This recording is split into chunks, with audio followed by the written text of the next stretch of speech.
Hey folks, and welcome back to Ready Steady Play.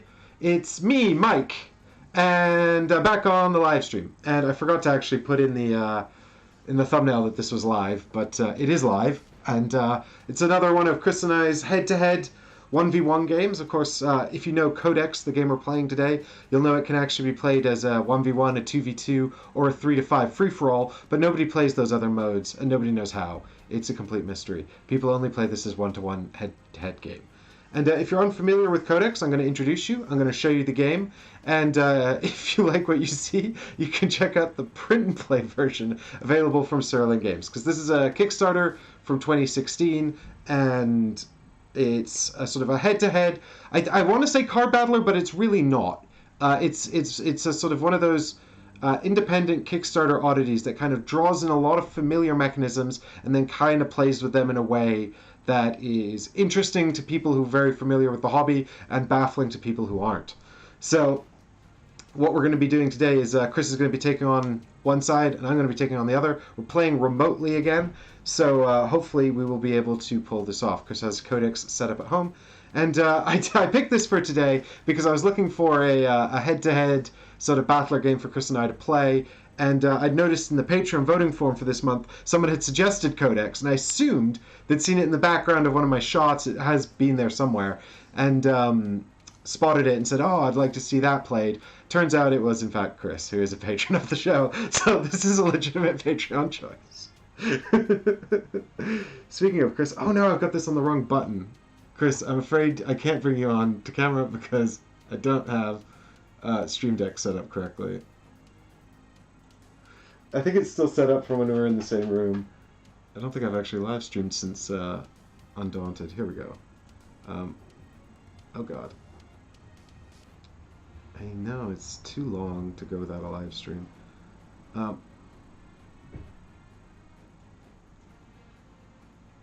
one can hear you yet, I'm afraid. I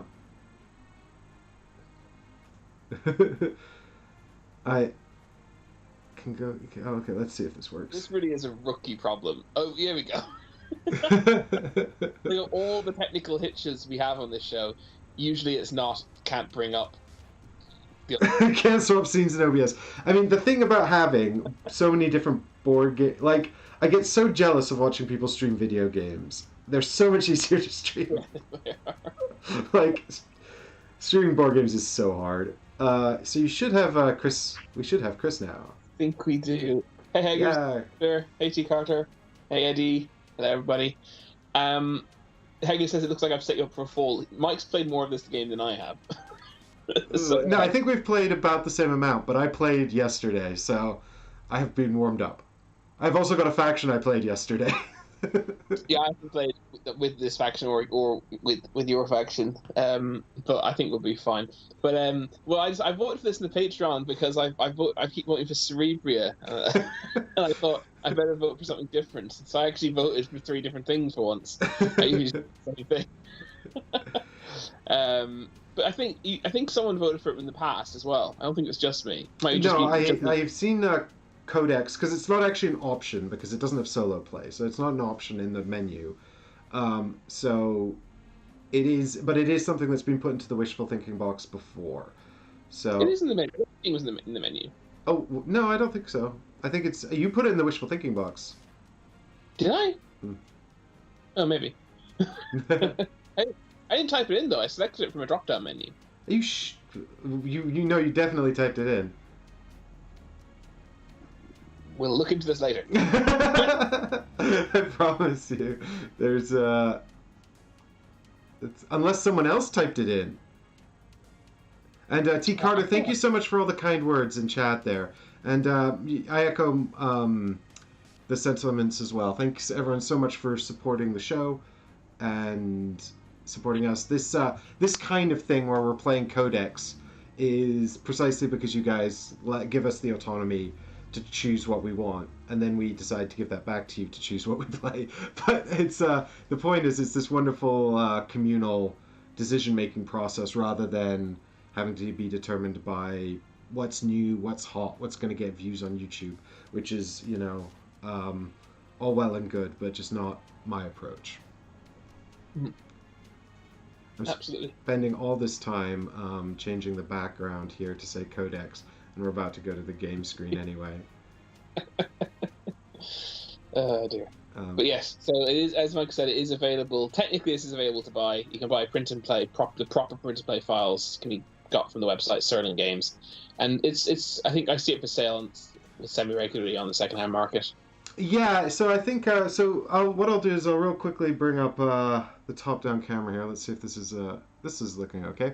So what it is it's sort of this card battler where we've each got a board here, and you're going to see that it's drawing on inspiration from things like deck builders and Magic the Gathering, but it's also thematically based on real-time strategy video games, very apparently drawing from Warcraft 3. And that's why it's called Card Time Strategy, which is a play on real-time strategy.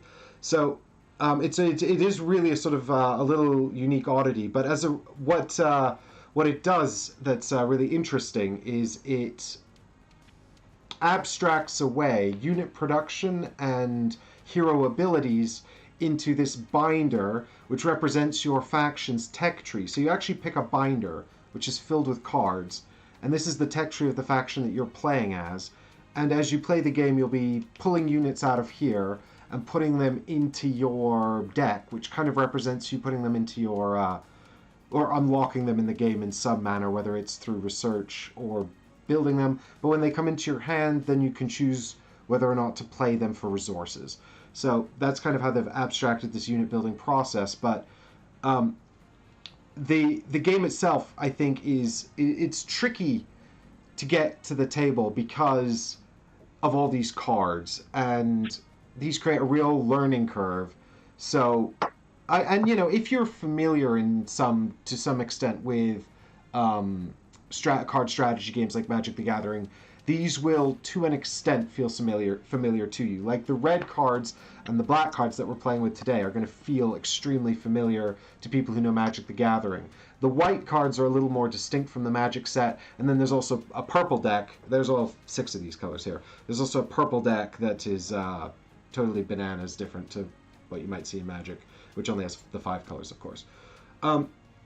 But so it requires, I think, a little bit of a commitment from the players to sort of be prepared to kind of flub around your first few games and just kind of figure out what's going on, and then play repeatedly to sort of start to get the nuance of the game.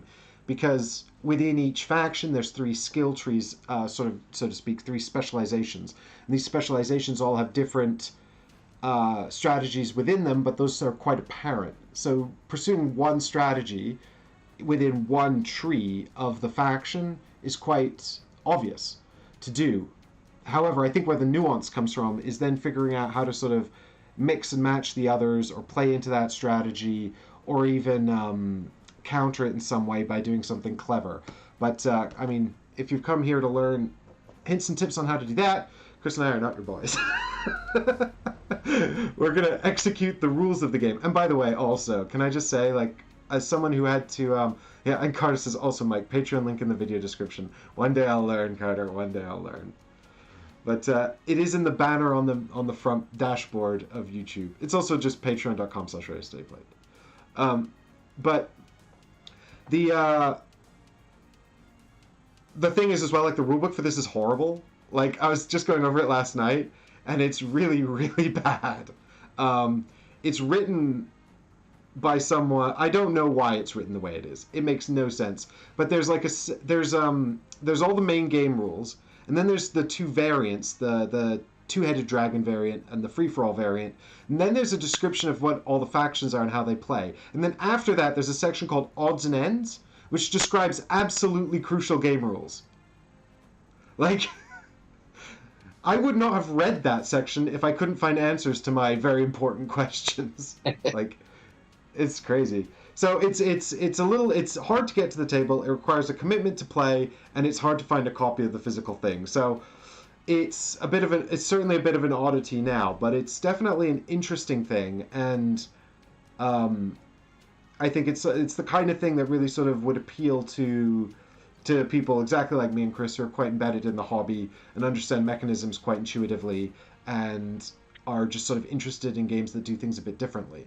But where I think I just said this, but where the intuitive mechanisms to us make this more approachable to anyone who's less familiar with the hobby and less familiar with sort of common mechanisms, they would find this utterly baffling.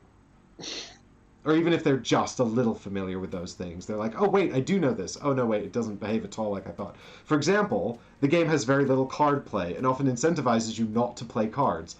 But it's a card game. That's weird. Like, that's something I won't be getting right. But what I'll do is I'll give you guys a sort of super high level overview, and then we'll You're talking up the game, Mike, says Eddie. Well, it's one that I quite like. What I've experienced of it, I've quite enjoyed. But again, like the reason I'm caveating it in this way is because I don't know. This is the Super Deluxe set, which comes with all the factions. I don't think there are that many of these around. Like, I don't think it was a huge, massive print run. So to find these, you're probably looking at like £200 or $300 on the secondhand market because they didn't cost far off that new. That's about to say, I think it cost them like 150 new, something like that. Yeah, and now it's out of print. And there's probably very little chance of it getting back into print. Now, there was the retail versions, which are more common, which is the core set, which is 2 faction binders like this. I don't think the retail ones even come with the binders. I think you have to buy them separately. So you can either buy your own binders or else you just use these in a deck. This is just to help you select units and spells during the game. So I think those retail editions might become more available. But what I'm saying is I'm strongly caveating it because I don't know if this. I think there's a small select group of people for whom this is the right choice to go out and buy. There's so many more card battlers that are so much more affordable and readily available, and probably even just as good. This is the type of game that people couldn't you could only play it. There are some people who would play this game and only play this game for years and years because that could happen with this. And sadly, those probably aren't necessarily the people who have this deluxe version. 2 copies are being wasted on you and me. Yeah, well, quite exactly. We're sitting here with hundreds of board games, loads of other stuff we could be doing, and we're like, we should play Codex because we've both got these enormously expensive sets that don't get played. But yeah, so we'll demonstrate it here for you guys anyway, and yeah, we'll see what happens after that. So I've just moved this around and changed my dice. So these are our little hit point counters down here. I'm using D20s. There is these dials as well, but it is horribly bad, the dial. All right, let's. I thought that was just my copy, but it turns out it's not. No, the dials are horribly loose. All right, so there's my faction board there, and then if we can just go to another zoom. Oh, crap! This is not set up ideally for this. I should have tweaked the stream deck beforehand. Sorry, guys. Chris, from what you understand about the red faction, can you tell them anything useful? Nope, not really. I mean, I've been trying to read through it a little bit while you were doing your intro there. I mean, no, I really don't think I know how these guys work at all. I'm sorry. They seem to have quite a lot of haste. So they seem to be about. I think they might be the Nurgling Rush equivalent of just attack early with weak units. So I think one of your so you'll have 3 specs, of course. They'll all be slightly different, but they'll all embody sort of a different strategy that's reasonably in common with Red from Magic the Gathering. And so one of the strategies will definitely be Weenie Rush, which is, I think, a term in Magic. I'm not 100% sure. What did you call? Weenie Rush, which means to rush with tiny creatures. Yeah, it's the same as Nurgling Rush is just from StarCraft, which I haven't played. It's just the rush term I've heard.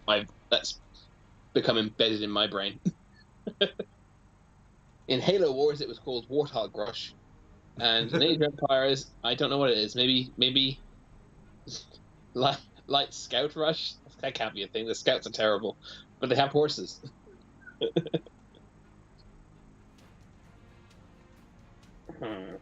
There is you do actually have a unit called a fire bat in your on your side, which is a direct reference to StarCraft. Which one is it? What level is it? A unit called fire bat. Is it in the starter 10? It's a tech level 2, I think. Fire bat, did you say? Yeah, fire tech 1 actually. Fire tech 1. Oh yeah, I see that. So the fire bat was the second tier Terran unit from the original StarCraft. He was a flamethrower guy. Nice. This game is absolutely full of references. It has wildly inconsistent art. It's very much all over the place, but I kind of love it for that. How long is the game supposed to last? T. Carter asks. He didn't italicize the word "supposed." I chose to add that emphasis. So I mean, what I wanted was this. Sorry, I just came over here just so we could see chat. Yeah, so it's I reckon you could probably play a head-to-head match in 45 minutes to an hour. Like, it escalates really quickly. This is going to take us much longer because we're going to display all the cards and read you what's on them and talk about it. So this will take much longer, but I reckon if you're just sat down and focused on it, because the sort of the main deal is this: we're going to go back and forth playing rounds of the game. We're going to take turns, and a turn is 5 steps divided into 3 phases. The first phase is basically completely open. You ready cards. See, I caught myself there. You ready up your cards, then you get some money from your upkeep, and then the second main phase is where you do everything. There's no instance in this, so there's no embedded timing or anything like that. During your main phase, only you can take actions. The opponent never does anything on your turn. So in your main phase, you'll sort of strategize about what you're going to do with your units, play cards. You might build buildings in your base or put out workers into your worker area down here as well. And then you can do these in any order. You can attack with units in this phase as well. But once a unit's attacked, it exhausts. It can't attack again. You've also got the blue section up here, which are the defenders of your base. This is called your patrol section here. And you can, at the end of your main phase, you'll assign units to the patrol, but only if they're unexhausted. And enemies who attack you on the opponent's turn must deal with your patrol before they can attack anyone in your reserves back here or any buildings that you've built, for example. We've both got a base with 20 hit points, and that's the goal, is to destroy the opponent's base. If you've destroyed their entire patrol, you can just start attacking their base, but if you'd rather, you can attack units or buildings they've got out here as well. And once your main phase is resolved, then you discard your whole hand and draw a number of cards equal to the cards you discarded, plus 2, up to a maximum of 5. And that's where the card play comes in, because you've got to think really carefully about whether you want to play a card in the main phase, because if you don't get a lot of value for it, it might be better to discard it and draw an extra card next turn. Whereas if you play out your whole hand, you're going to just draw 2 cards, which is going to make for a kind of a bummer of a turn. So the control over this sort of pacing is really important. And not just a bummer of one turn. If you end up drawing 2 cards, then you're stuck drawing 2 cards until you choose to basically not play something. Well, exactly. Now there are other ways to get cards. One of the ways is to put a defender here in the technician slot. So each of these has a different function in the patrol here. Each of these slots where you place your defenders does something differently. And if you put a defender here in technician, when they die, it says dies here, you get to draw a card. So that's one way to get an additional card, is by baiting your opponent into killing this person. And then, of course, they have to decide whether they want to do that, if that's worth it to them. If they don't care to attack your base this round, then they might choose to leave that person alive, that unit. And then once you've discarded and drawn, you're going to do what's called a tech phase. This is the final step of your turn, but you actually don't need to complete this phase until the beginning of your next turn. So this is something you can do while your opponent is doing their turn. And this is where you go through the binder and you select 2 cards to add to your discard pile. So this is where you're sort of teching up. And you just get 2 cards every tech phase until you have 10 workers, and then it changes. But we'll worry about that later. The point is that you're going to get 2 cards and add them in here, and you can be deciding what you want, even in reaction to what your opponent's doing right now, because you don't have to lock it in until the beginning of your next turn. And so that's how they sort of keep up the pace of the game in real life. Of course, what's going to be happening live on stream is I'm going to be adminning Chris's board and not thinking about my units or anything. So I'm just going to go... I'm probably going to play quite as quickly as I can and just hope for the best, and we'll see what happens. Your team is kind of focuses a lot on minions, right? I notice you've got way more minion cards than I do. The tokens, yeah. There are, I mean, this faction has a route that really focuses on these skeletons, but I did play that yesterday, so I was thinking of trying maybe a slightly different one. Oh, I can get out our spec cards, actually. So there are 3 specs within the Undead faction. We've got Demonology, Disease, and Necromancy. And I was focusing on Necromancy in my last game, so I think I'll try one of these other 2 today. And Chris, he's got... Chris's only tokens are these pirates. Yeah. Full of pirates. Scary, though. I'm also glad you didn't pick green, actually, because the green screen would have wiped out all of their cards. I mean, it's not doing well with this pirate, actually. Yeah. You say scary. He looks more like he's from Monkey Island. Yeah. He's not at all scary. Guybrush Threepwood wants to be a pirate. Oh, yes, while I remember. Hager, sorry to hear you have COVID, bud. Hope that you're doing okay.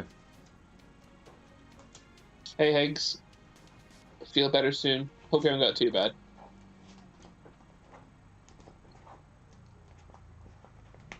So Chris's 3 specs here are... Sorry, they just announced a new Monkey Island game. That is bizarre. I don't know how to feel about that. It's still very popular, isn't it? I've only played the first one, actually. I played half the second one. I never finished it. So, yeah, these are Chris's 3 specs. Fire, Anarchy, and Blood. Sounds exciting. I hope you pick Anarchy. I don't know what any of them do. Cool. Right, so I think we're supposed to coin toss to see who goes first. Let's do it. All right, I didn't get a coin. Wow, that's helpful. Yeah, I'm a dumbass. What have I got here? I have a coin available to me if you want me to do it, but it won't be on camera. I'm going to use one of these buff and minus tokens here. So do you want... I don't know if that has enough weight to flip reliably, dude. How dare he? All right, we'll find a coin. It's fine. Well, I'm testing out my own, actually. It seems fine, to be honest. Just make sure you get a good spin on it. I used to have lots of like metal challenge coins and stuff from X-Wing. I don't know where they all went. My Dark Souls metal aggro token is not inside the box because I haven't opened the box since it arrived, which was ages ago. So it's sitting on the Kallax. It's fine. Just flip the thing you were going to flip. It's fine. I underestimated its ability to be a coin. Okay, here we go. Chris, do you want to be buffs or debuffs? Who of us is the most positive person? And who's the more negative person? Oh, I don't know. I don't know if I want Chad to weigh in on that.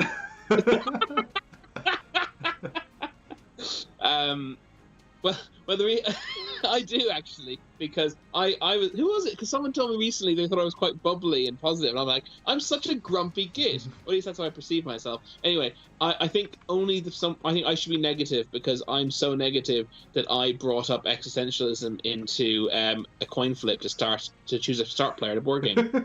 So I should definitely be negative. All right, so you're going to be debuffs, which is I think ironic because Undead do quite a lot of debuffing. But here we go. All right, I'm going to try to keep this on the table where we can see it land. I immediately flipped it off the table, so we're using Swazi. I immediately flipped it somewhere under the camera stand. I want to be represented by your right index finger. Well, no, that's fine, because Chris is in fact here. Look, here he is reaching over from his side of the table. And I'm still here on camera. It is true. We are actually in the same room. This is what we always have been. I will be first player. Unacceptable. Which means that I start with 4 workers, so I flip over my little undead mans here to the times 4 side, and Chris gets to start with 5 workers, which I think is actually a pretty good way of balancing this out. I think so, yeah. Diff just says, careful with the phone screen, the camera's on. I don't think anyone saw anything important. Do you know how I know Diff? There's nothing important on my phone. Alright, so we got Chris on 5 workers. I noticed I lost the 50-50 that I had no control over Haggers. See how these coin flips go. This is the first time it's actually been fair. Hey, evening, Margo. Thanks for stopping by. Hello.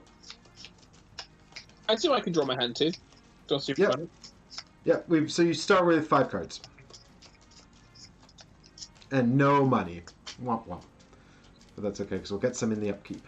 We will indeed. Okay. And don't worry, guys, I will also be explaining what happens as we go. These are our heroes in our command center here, and I will explain them in due course, so not to worry.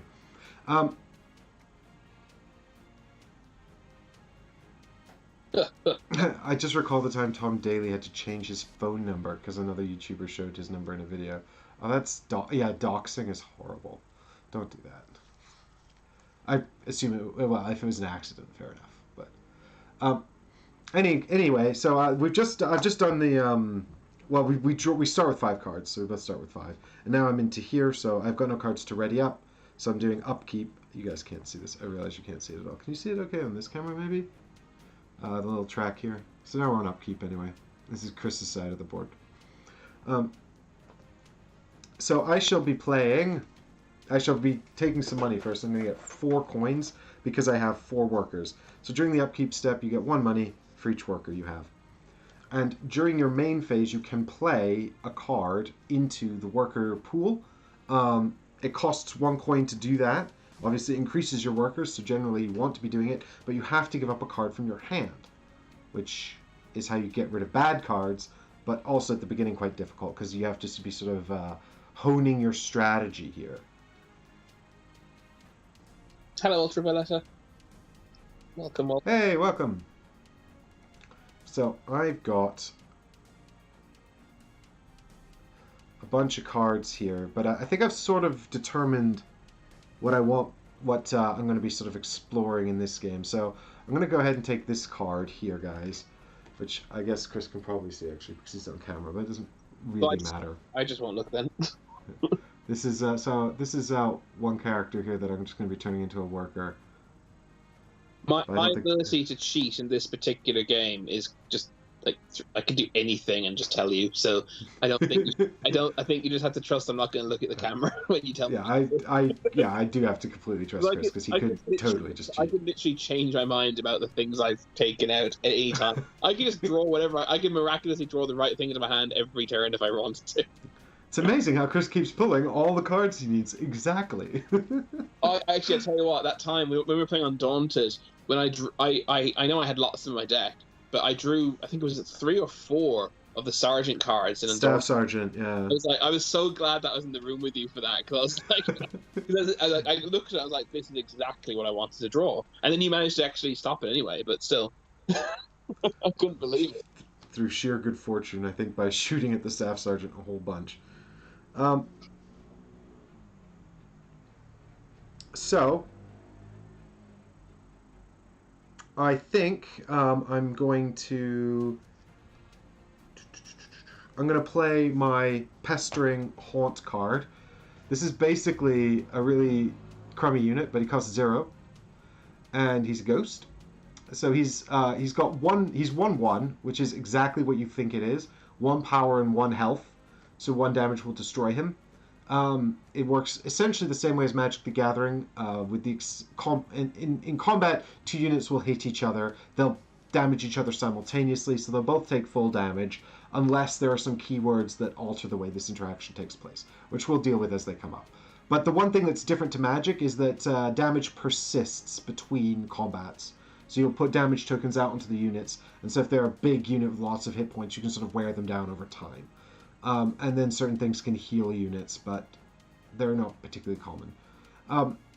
So this the thing about this Pestering Haunt is that he's got this can't be sacrificed, can't have more than one attack limitation, which would make him utterly useless, except he's got Unstoppable, which is a super powerful keyword that means he can ignore enemy patrols. So this guy's basically just going to sort of sit here in my base and probably just whack either Chris's base over and over again, or any delicate units Chris has in his back line, because he can just bypass the whole patrol. And there's not a whole lot Chris can do about this, except he's got to, when he gets past my patrol, he could attack it to wipe it out. But it has what's called arrival something. Fatigue? No, it's like arrival fatigue. Yeah, I think something like that. So I'm looking for a die, if you're wondering, because I've realised I can't put cards for your workers, because I might get rid of cards you're later going to reference and use. Oh yeah, that's a good point actually. So I want a die to represent your income. Hang on. Oh yeah, I actually am going to have the same problem. I can't put cards out from your deck here. I mean, we could. So this is Chris's 10-card starter deck that I've got right here, and I could just randomly put out cards into his worker pool, but then I would, by process of elimination, work out what he's got left in his deck. And like a huge part of the game is not knowing what your opponent has in your deck. In fact, to that point, your discard pile is always face down. So when you add cards from your Codex into your deck, you add them to your discard pile face down, so your opponent doesn't know what you've taken. And that's why, it's important to keep the Codex cards hidden as well. So people don't know what you're speccing until you're playing them from your hand.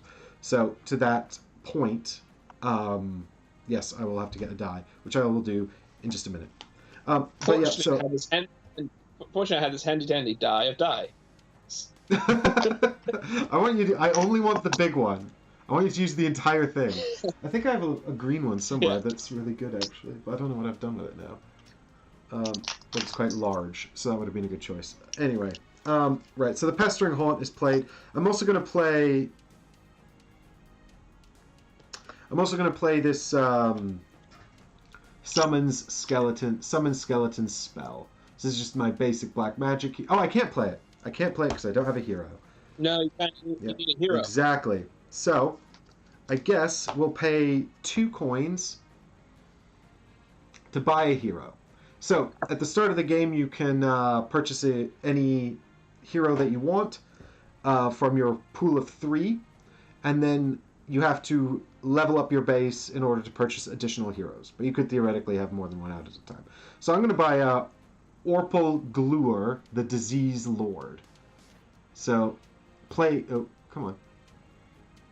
So he's the Plague Lord, Orpal Gluer, and his thing, so he's 1/3, but you can see heroes have a whole level up mechanism, not unlike the way they function in the game Warcraft 3. So as they kill enemies and things, they level up, and then they become more powerful.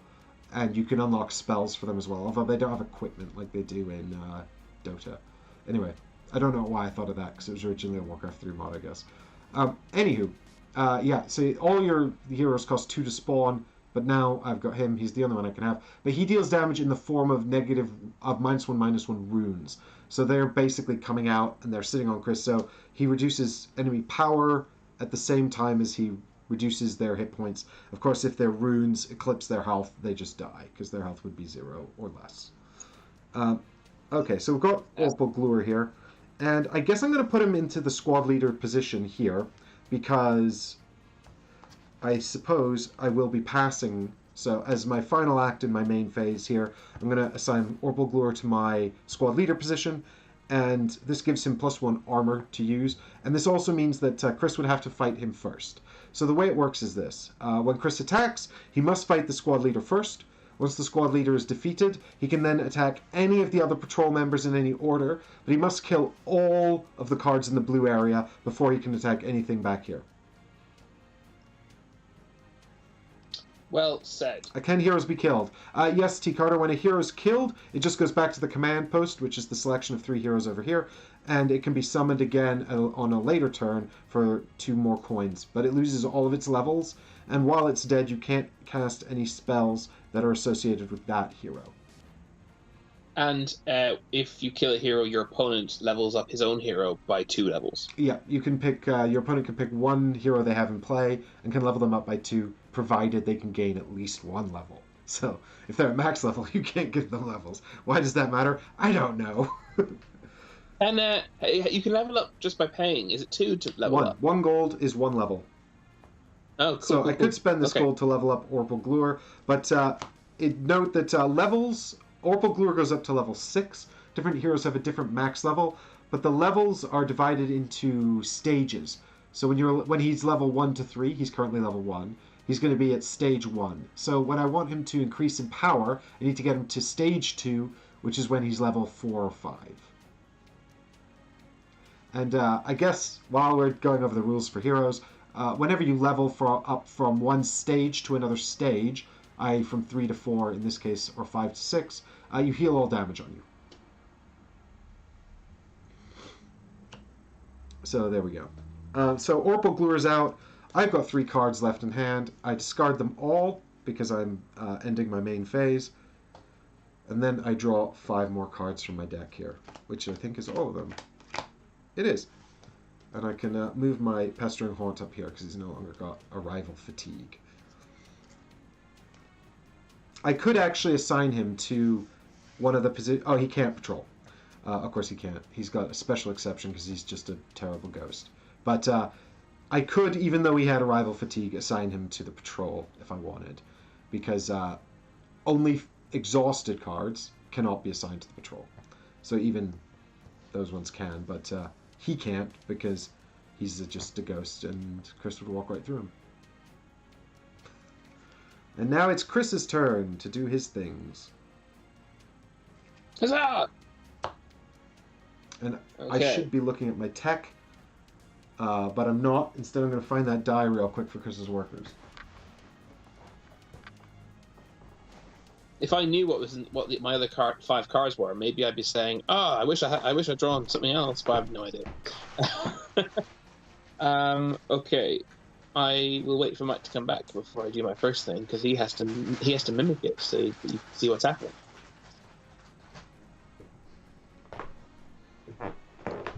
But I will take 5 money, so I've got 5 workers as the second player. I guess next week. There we go. All right. So Chris gets 5 money here. I'm then going to turn this card that you don't know what it is into another worker for 1 money. Oh my god. So Chris has taken 1 card out of his deck and gained a worker. I got 4 money left. I'm just trying to decide how I want to go about this.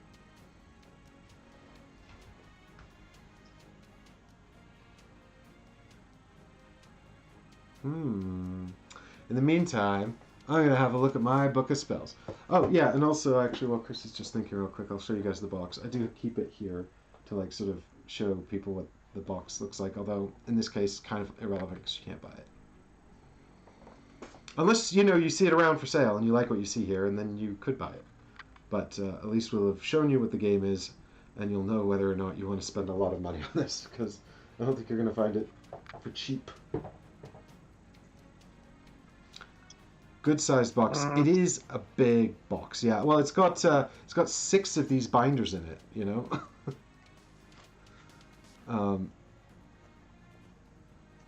And it's got 2 play mats that are neoprene because it's a head-to-head dueling game. It's got 2 paper versions of these as well, which are really bad quality. And in case you want to play the head-to-head mode, and I guess if you're playing the 5-player free-for-all, someone needs to have their own mat, or else you just have to, like, pretend. Oh god, Heger's Aeon Trespass Odyssey is going to be huge, I think. This is a weird, I have a weirdly, not big decision, but I have an interesting option for my very first turn. And I am kind of tempted to do it. If your option is whether or not to play Nautical Dog, then the answer is yes. That is the only viable strategy for red. I do also have the option to do that, and I might not do that because I'm kind of. Oh no, sorry, I can't. No, I can't. I'm 1 gold short. So just I won't tell you exactly how. I could actually have killed your hero right here, right now, if I'd 1 more gold. Well, I guess I'm very fortunate that you can't, but I think that Yeah. that's but I think that's what your deck kind of does. It's all about haste and things. Uh, Yeah, but I'm not. Cause I could do it by not making the worker, but I want the worker, so that's fine. So instead, I will pay 1 mana to summon uh, Nautical Dog. Ultravioletta, I wouldn't play this with more than two people. I don't think. I think that the rules for using uh, multiple players and the free for all make it very futsy. And also, that's Chris's board, and you can't see his card for hell. Hang on, I just need to adjust one of these lights, Chris, or no one's gonna see what you're playing. Tell them again how it should only be played head to head. Well, I mean, I haven't. Well, Mike made a joke saying nobody knows how to play it with 2v2 or 3-4-5 free for all. That's true as far as I'm concerned. I've never seen anyone attempt to play it or seen it talked about in that context. It seems to be a 1v1 game, but maybe it's great in free for all. I don't know. There's all these futsy rules about in the head-to-head version. There's all these futsy rules about lending each other units and lending each other stuff like that. And in the head-to-head mode, there's all these futsy rules about rebuilding stuff. It's already got enough futsy rules, I think, without also needing additional overhead. So I'm going to spend 2 more money. So I have 1 left, and I'm actually not summoning a hero. Instead, I'm bringing out Blood Rage Ogre. So a Blood Rage Ogre is a unit of 3/2, and he has a wouldn't call an ability. He has a hindrance. End of turn, return Rage Ogre to your hand if he didn't arrive nor attack this turn. So he has to do something, or else he gets bored and goes home. Yikes! 3/2. He's big and scary. So I'm going to put him in my squad leader position. Nautical Dog's going to stay back and chill. And then I'm going to discard 2 cards face down and draw back up to 4.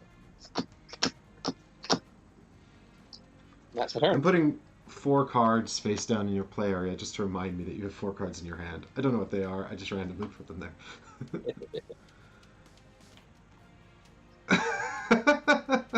Haggers with the puns in chat. Chris, is your faction particularly worried about COVID because it's a respiratory disease? Did I deliver that correctly? Oh, I get it. I get it. Respiratory disease. Yeah. Or do they all take vitamin C?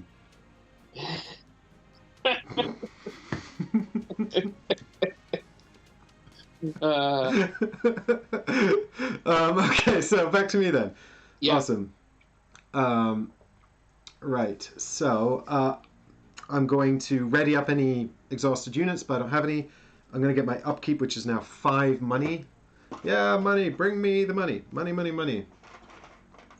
Oh, I haven't teched. Jeez, that's the one thing I said was going to be problematic with this, which is that I was too busy adminning Chris's board, and I didn't tech. All right, guys, give me 2 seconds here to have a quick look at what is going on. Yeah, that's probably going to be useful. I should probably get that.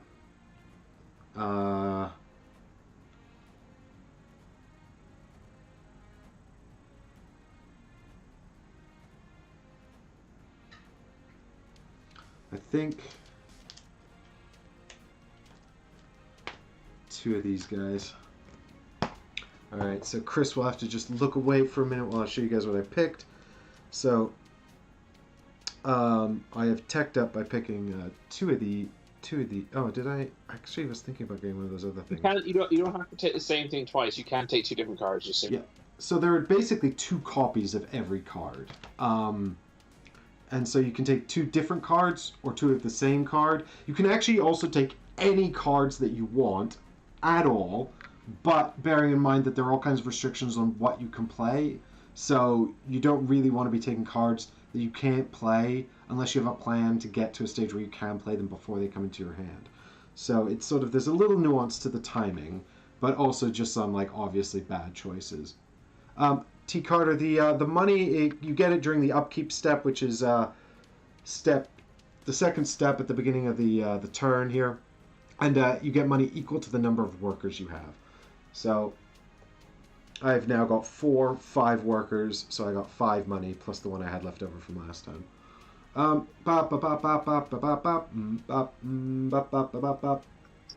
yeah, do you know what? I'm going to take one of these and one of these, so I'll put the other one back and then see how we feel. So, I've grabbed this thing here, which I can't tell you guys about, or else there'd be no point in keeping it secret. But here it is. You can see what it looks like and also what it does there. Potentially quite useful. I guess we'll find out. And that goes face down in the discard. And then we've also got this here. So this could be useful. We'll see. In the meantime, these are still these are my other 5 starting cards here that I've got in hand. And oh, that's mean. But the first thing we should do really is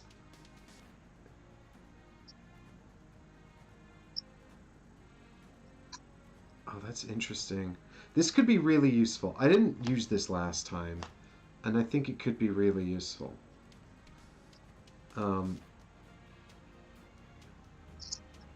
Especially given just how violent Chris's people are.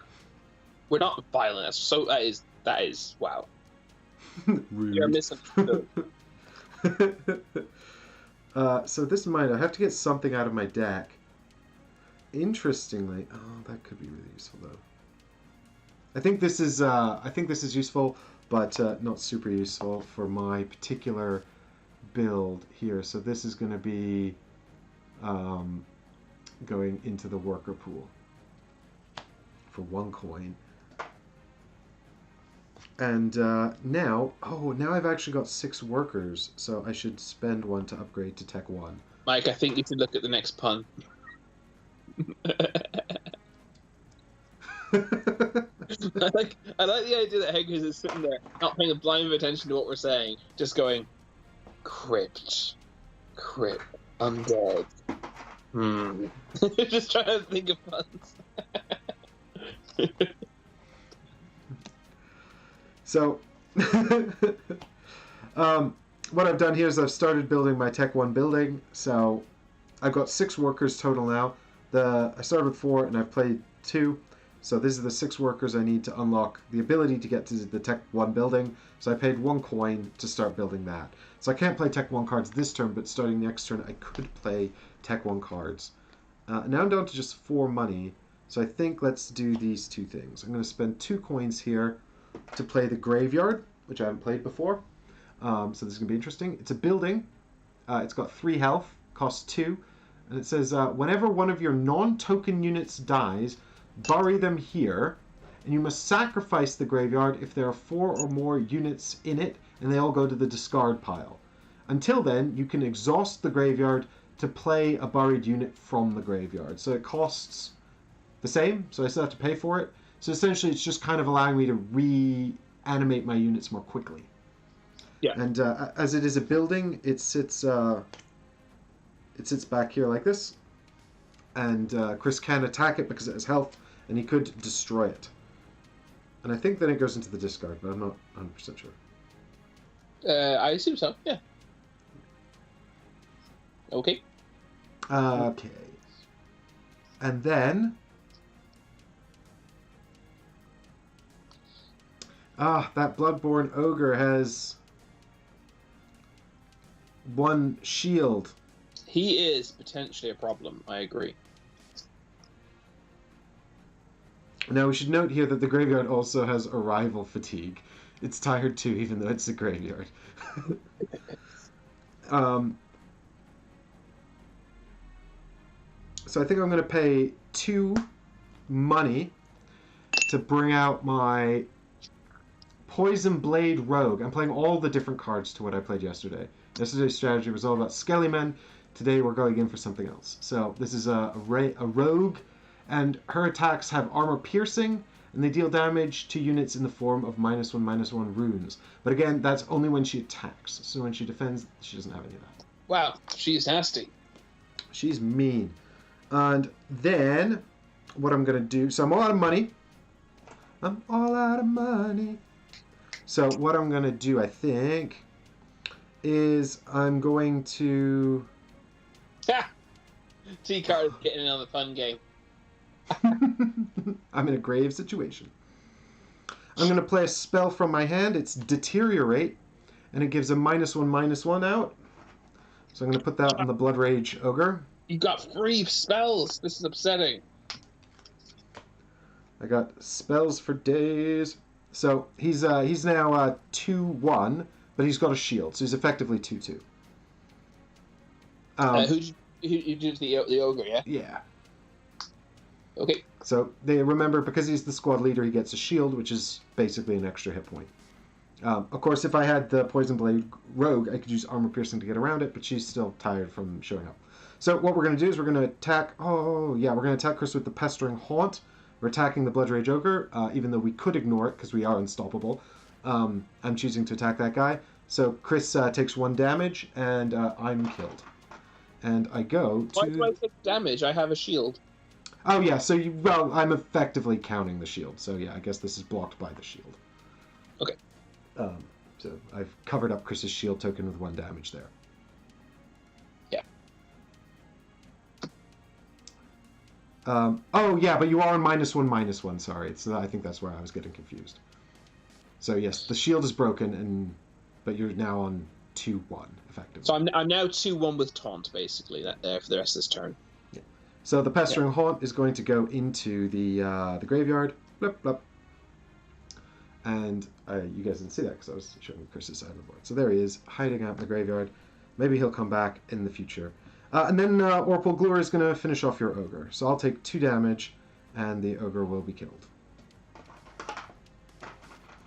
Yeah, that makes perfect sense. And yeah, you take 2 damage. So the ogre goes here into Chris's discard. Blah. And Orpal Glure is exhausted for attacking, and I think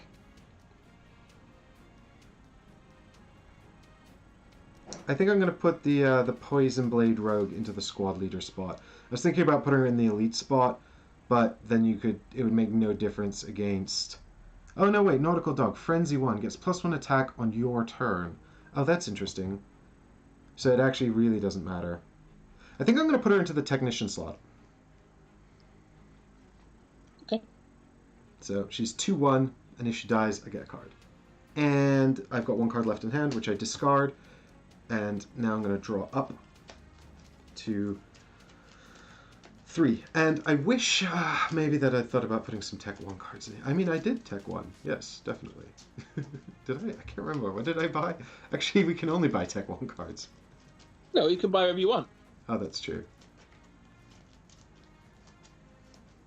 Is it my turn? Yes. Okay, I get 6 money to start with.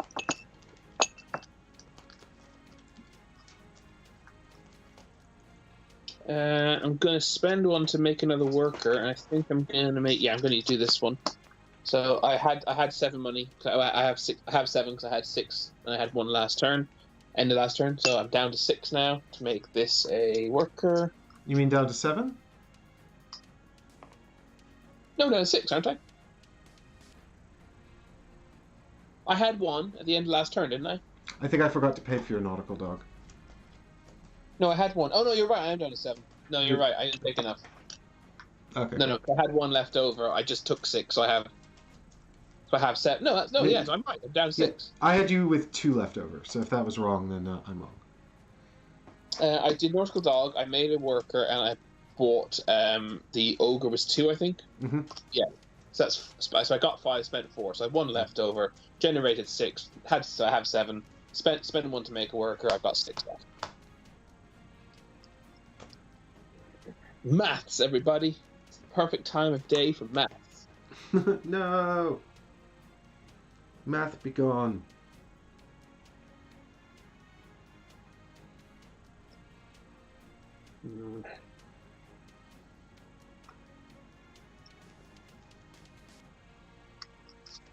Not master keen on my hand.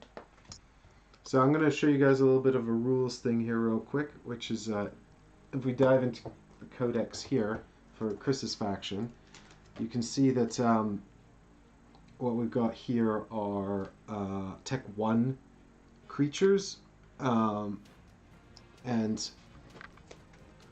they're all also associated with one of the 3 disciplines. So this is Calypso Vistari, and she's a Anarchy Tech 1. When you get to Tech 1 on the Tech tree, you can build any of these units, but Tech 1 units, and no matter what discipline you wind up selecting, whether that's Anarchy or something else, when you pick a discipline when you get to Tech 2, and you can still build any Tech 1 unit that you want. So the Tech 1 units aren't restricted by your spec, but at the Tech 2 and Tech 3 unit, there's only one Tech 3 unit. The Tech 2 units and the Tech 3 unit will be restricted by your spec, so you can mix and match Tech 1 as much as you want. Tech 2 and 3 are limited by what you specialize in as you advance.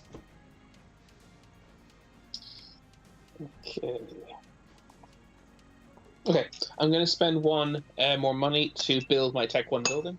Well, to begin it, it's completed at the end of the turn. Yes. I'm going to spend another 2 money to play makeshift ram based bat. What? I thought it was blaster, but it's not. There's no L. Makeshift ram baster or baster?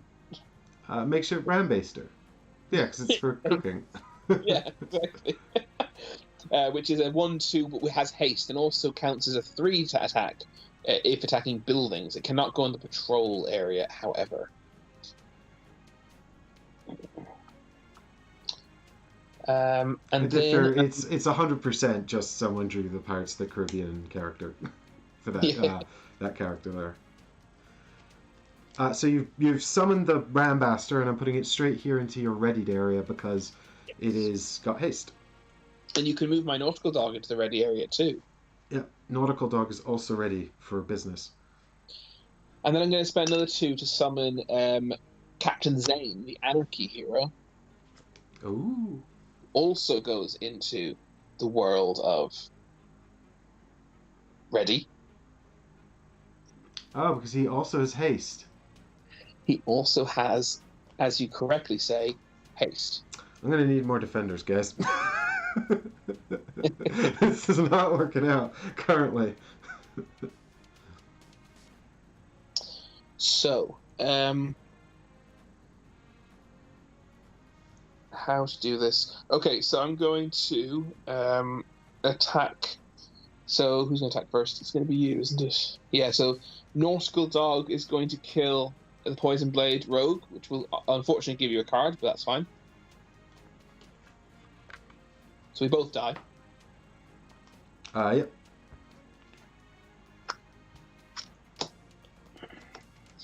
Then the makeshift ram bat baster is going to kill your hero. Mm-hmm. So that levels up my hero to level 3. Yes. No, just 2 levels. He starts at level 1, surely. Oh, yes. Okay. Yes. And also you I take a -1. Yeah, you take a -1/-1 token on the Rambaster. And exhausted, obviously. Mm-hmm. And then you get 2 levels onto Captain Zane. So then I'm going to spend my last coin to level up my hero to level 4. Ah. Now I have to make a choice. Am I going to kill your graveyard so you have absolute... Well, so your guys are in your graveyard right now, aren't they? The things I killed. Oh, yes, that's right, actually. Not the hero. No. The hero goes back to the command post. But the rogue and the undead thing are, yes. Yeah. So I think I might actually kill it because I don't know. Because I don't know those. I don't want you to get those back straight away. If I kill it, they all go away, I assume. Yes, they all go into the discard. Yeah. I have enough strength. I mean, I could get in a nice 3 damage, onto your, onto your base. Oh, it's a tough choice actually. This. But I also quite like the idea of you having nothing on the at all, and having and kind of restarting this turn. But having said that, the graveyard is kind of nothing. I mean, it's nothing in terms of actual it just it means you've got two things in your hand that it kills two things in your hand, effectively, doesn't it? Because those two things I killed are effectively in your hand. Isn't that how it works? I suppose that's a way to think about it. No, well, no, because I can't play them both. I can tap it to bring one creature back. Oh, I see. Oh, sorry, exhaust it. Exhaust it. What do? You put them underneath, is it? I feel like we've been listening to this one song on repeat. We haven't, have we?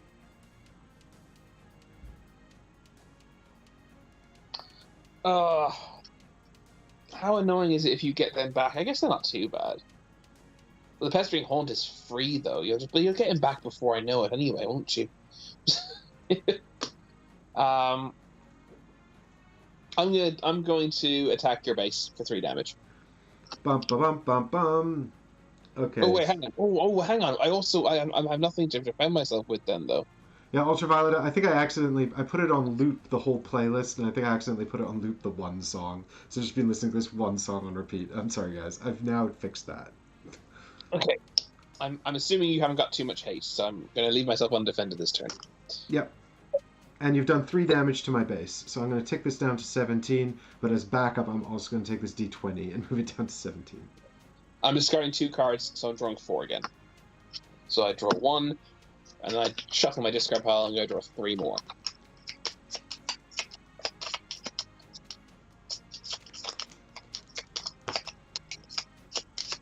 Okie dokie. And while Chris does that and techs up, I'm going to go ahead and... Have you teched up from your turn too?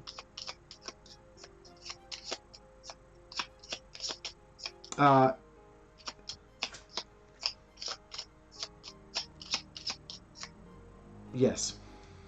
So you've got 4 cards in your discard pile that are not starting cards. I don't think so. I've got 2. So you haven't teched up. You should have teched up again between your. This is you've entered turn. You're entering turn 3 now. Mm-hmm. Did you tech up at the end between turn 2 and 3? No, that's what I'm trying to remember.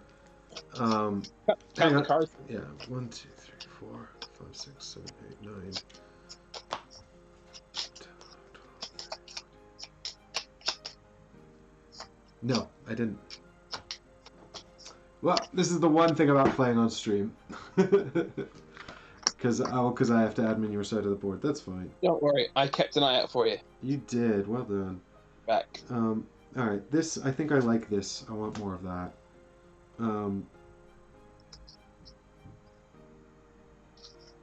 And Tech up.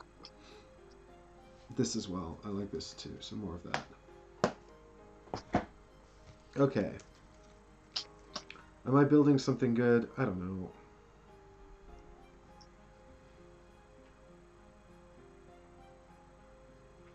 So your Rambaster is now 0-1, but it goes up to 2-1 if it attacks a building. Yes, it's an interesting situation it's in. It's currently useless against units. Okay. Currently, everything could change.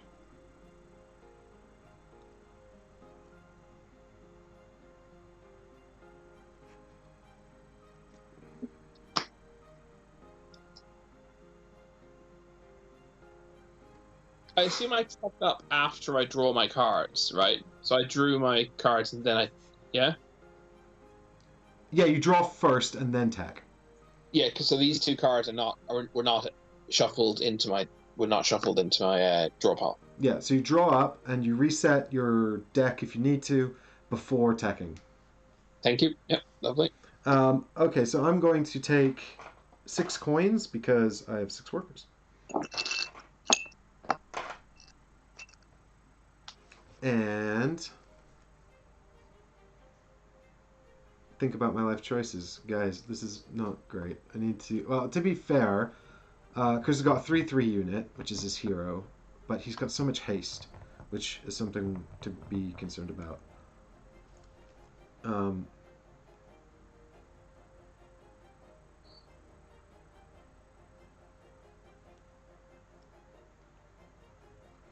But I think I kind of need a bit of a recovery turn. I also don't want to stop.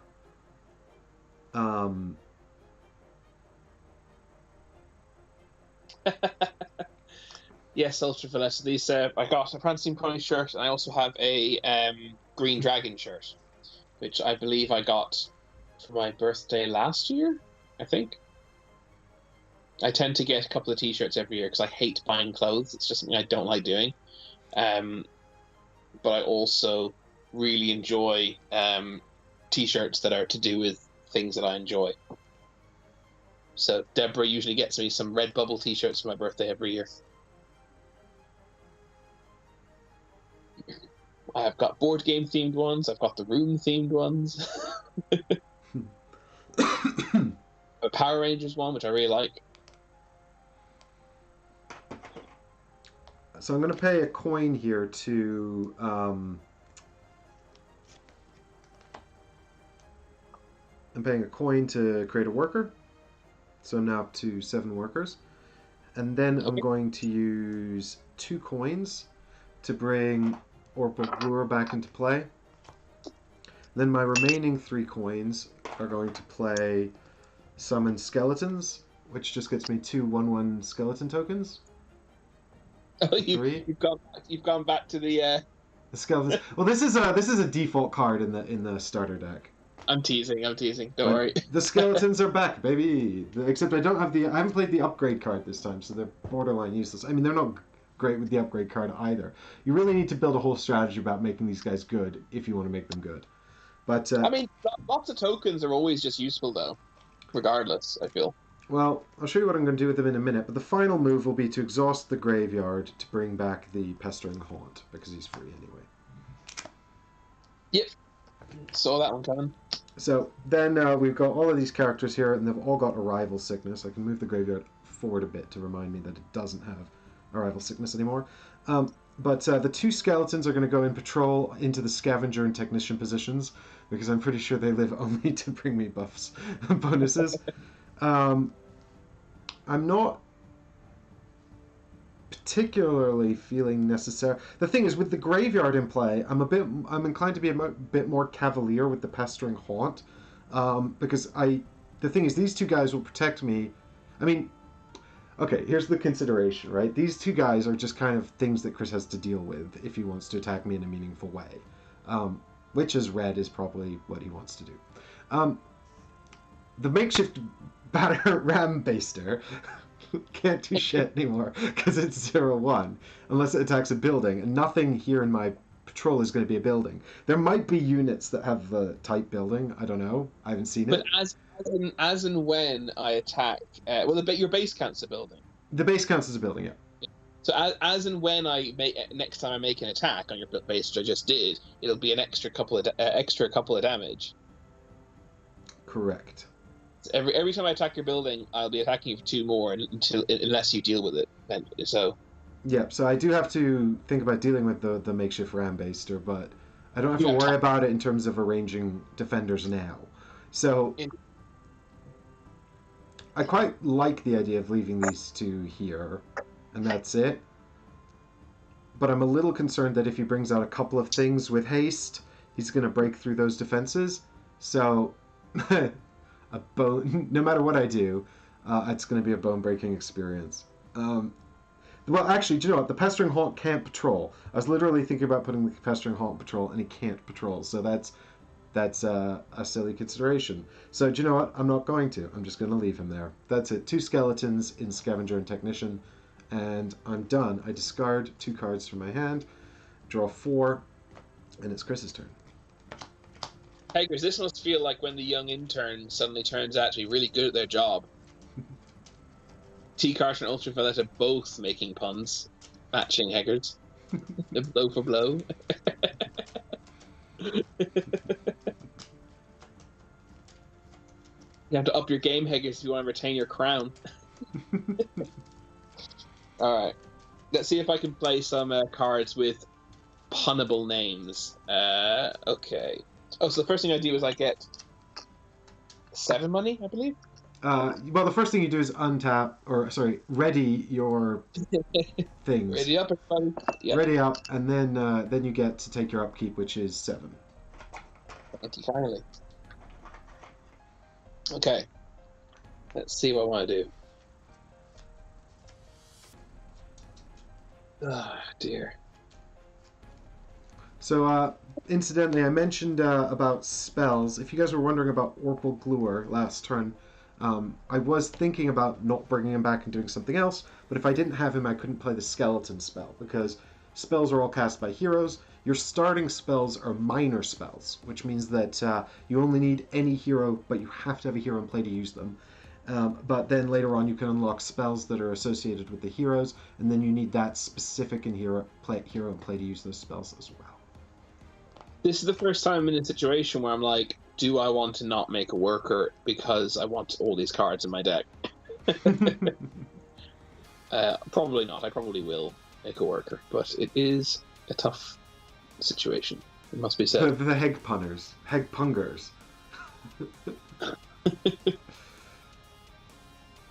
Has Mike removed the graveyard and gone to ground?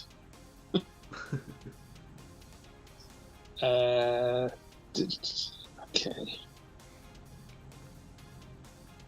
I need that graveyard, guys. This is interesting. Well, Chris considers his hand. I'm going to quickly have a look in my Codex here. And so, let's just see what's going on here with these things. Oh, I like that thing. Oh, that's bullshit too. What's that? Oh, these units are utter trash. You're gonna hate them. I mean, I think that's kind of how I feel about a lot of the stuff in this game, though. So it's fine. Oh, this is so annoying. I literally want to play everything.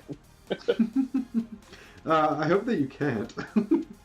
Sorry, no, it's not even necessarily that I want to play everything this turn. It's just I don't want to make a worker, but I do not want to fall behind on workers.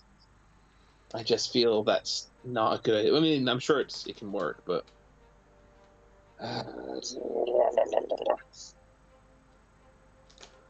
okay, I really like these actually, so I'm going to take 2 of the same card here, and if Chris is busy looking at his hand, I'll just show you guys real quick.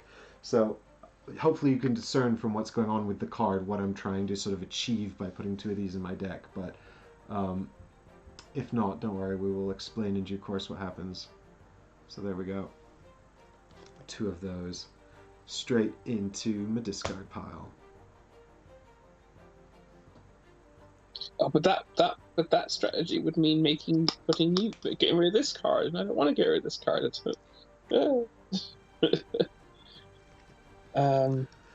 I've made an interesting shuffle. Okay, I'm gonna spend 1 money to summon the Madman. Madman? Oh no, don't do that, you madman. Top tier comedy right here, thanks. So, he is in fact mad. Oh, he's a 1/1 with haste. God damn it. This is bullshit. I don't have anywhere near as much haste in my hand as I would like, nor as you would like. Nor as I fear, you mean? Yeah, sorry, yes, indeed. Okay. And then... Do bones float? Oh, if Chris ships out my bones to sea, it's hard to reanimate. Okay, I think I'm going to do this. And then, so I'm going to... I can attack, I can do anything in any order, right? So, whatever order you want. Yes. Sorry, yes, you can attack in any order. No, I can attack and then I can play another card, right? Yes, yeah. You can attack, play a card, go back to attacking. Yeah. So, as much as it pains me to do it, I'm going to use the Madman to kill your Scavenger.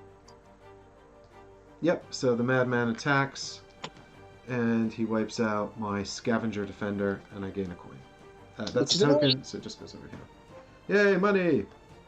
And then I'm going to spend 3 money to cast a spell with my Anarchy hero. It's a basic red magic spell, so any hero can cast it. It's casting Scorch. which deals 2 damage to a patroller or a building. And I'm actually not going to attack the building directly. I'm going to attack. You waste the 2 damage. Well, waste more of the damage and kill your second skeleton technician. Yes, I see what you've done here. So that lets me draw a card. I think I have 3 money left. Is that correct? Yes, it is. Okay, and then both. So, do I want to do that? That is the question. Bird bones may float because they're hollow. Indeed. So my makeshift ram is obviously attacking your building for 2. You mean my base? Your base, yeah. Sorry. Okay. So he attacks the base for 2 damage, and it goes down to 15. Wop wop wop wop wop wop. Then back up d6s, d20s. I'm spending 1 money to play Crash Bomber, which is a Blood Tech level 1. Oh, I have to go into your Codex for the first time to find it. Okay, where is it? Crash Bomber. Unit Pirate Blood Tech level 1. Okay. So what's his deal? It says here, dies on your turn, deal 1 damage to a patroller on building. Dies on another player's turn, deal 1 damage to that player's base. Oof. It's always going to be you, basically. The only difference would be in a free-for-all. When it dies, you take damage, basically. Yeah. And if it dies on your turn... It's still you who takes damage. Yeah, I take 1 damage, but to basically anything you want. But if it dies on my turn, it deals 1 damage to my base. Yeah. And I'm going to spend 1 money to turn my last card in my hand into a worker. Seems reasonable to me. Well, it's my last card, so I'm out of cards now. But it is what it is. And then it's just a matter of so the Crash Bomber is going to patrol because he's not ready to attack anyway. Where does he want to go?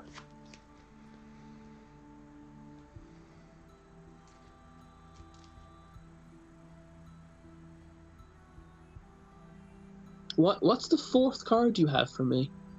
Your hero. Do you have my madman still alive? Oh yeah, sorry. well spotted. Thank you. That's right. I was just like, I don't have 4 cards in my area. I was like, what's going on there? So damage is dealt simultaneously. So when he attacked, your skeleton token unfortunately killed my madman. Yeah, you might say he was mad to attack that skeleton. He was mad. I see what you did there. That's very witty. Oh my god. These jokes are about where I'm at. Like, this is the best I can do today. Yes, the madman was mad. I'll try harder, I'm sorry. So, Crash Bomber's going to go into the squad leader position because I don't think you're going to kill him. Crash Bomber goes and becomes squad leader? Yeah, because I don't think you're going to... I would put him in technician, but I don't think you're going to kill him. I mean, you might do, I guess. Do I want another card? You know what? I'm going to put him in technician.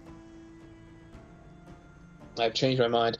And I'm then going to attack with my Captain Zane. Attack your base for another 3 damage, bring you down to 12. This is not going super well.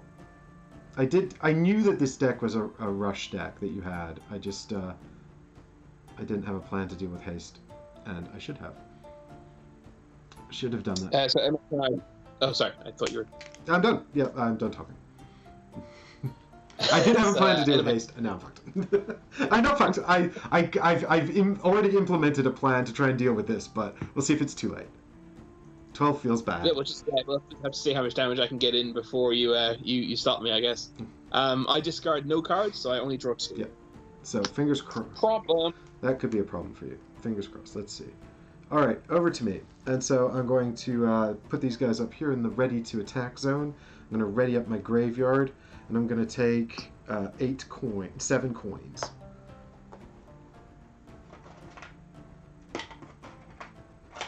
Okay. So.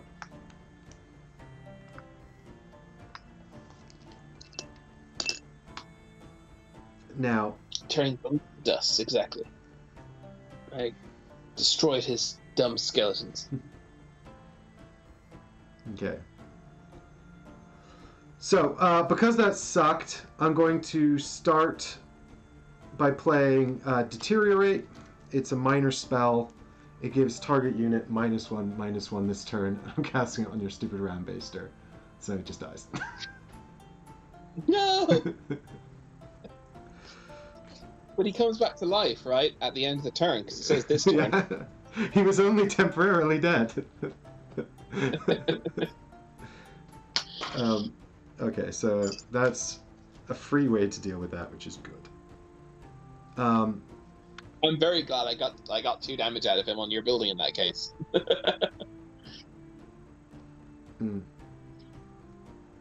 Okay, how much money do I have? I've got 8. So now if I'm spending that... Oh, you got 7. You had none left over last turn. No, I had 1 left.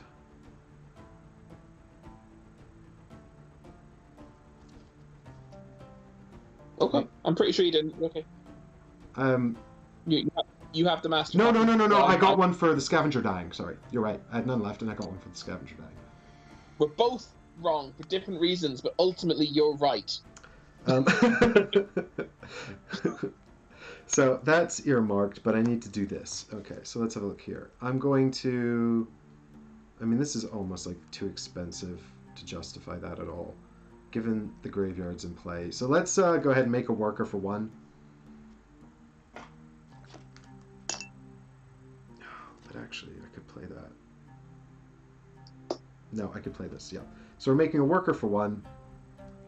And then we've got 8 workers, so we're spending 4 to start building the Tech 2 building. I wish there were more of these little housing tokens. Why are there not more of these housing tokens? How many do you have? It's almost like you wouldn't be able to play the 5-player free-for-all. I only have 4 left, so that's 6 in total. Of the housing tokens? Yeah. I think I must be missing some, because I can only find 3 of them in this set. I don't know if I put some of them out somewhere, but... I mean, I think you're supposed to use 1 per track, but I like to put 1 out on each building to remind me they're all built. I mean... I also put 1 out on each building, but actually, yeah, you know what you're probably meant to do? You're probably meant to move the house up to the next tech level. Yeah. So I guess we're doing that. So what I do is I put it at the start of the word to remind me that it was started this turn. So I can't play tech level 2 until next turn when I move it across. That's just a little way of reminding me that this is kind of in progress. All right, now I have 3 coins left. So I'm going to spend 1 coin to bring out the Skeleton Javelineer. He's a 1/1 skeleton. But when he arrives, there's a javelin token on him, and I can remove that token to give him long range. It's going to be redundant, so don't worry. I'm not even going to explain what long range is. He's not going to get any benefit from it. And then I'm going to spend 2 to play Sickness. So this is a disease magic, which means it must be cast by Orpal Glur. I have to get that into your codex. Go in my codex, find the disease magic called Sickness. And yeah, Ultravioletta raised a good point. Why does it have to be so cute and sad? I am also upset to be casting this spell, but there you go. I am the evil undead. This is how things worked out. Everyone's back, Not that poor cute card, exactly. So I put -1/-1 rune. Put a -1 on up to 2 units and or heroes. So I get to put out 2 -1/- runes. And in this case, I'm just putting them 1 on each of your 2 units, because I actually don't even know if I could put them both on the same unit anyway. Up to 2 units. So, no, yeah, it's put 1/1 on up to 2 units. So if you chose to do 1 unit, it would still be 1/1. Yeah, on up. Singular. Why would it say up to 2 if you couldn't put them on the same one? Yeah. Oh, that's interesting. Okay, then I think... it would say one. It would say it would say one on one or two if it was they could put the same one. That's interesting. I think I'll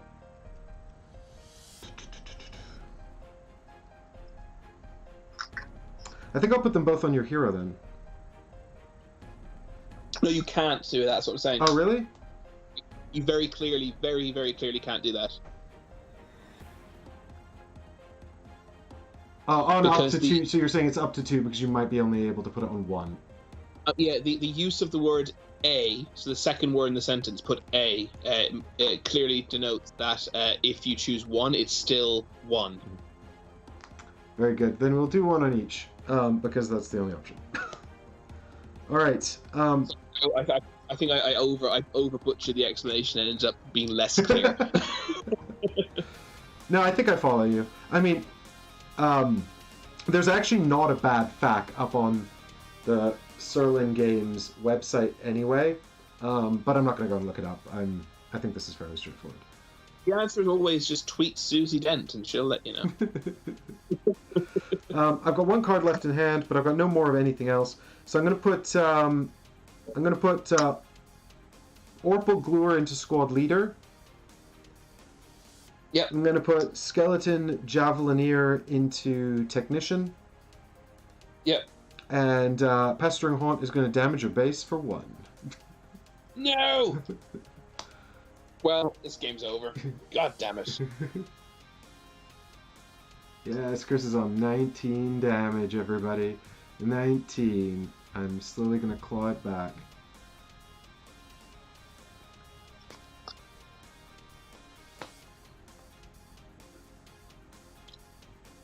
And so that's done. I discarded 1 card, so I'm going to draw 3 cards. And don't you have a skeleton you haven't done anything with? You killed both my skeletons. Oh, I thought you had 3. Whoops, I gave you 3.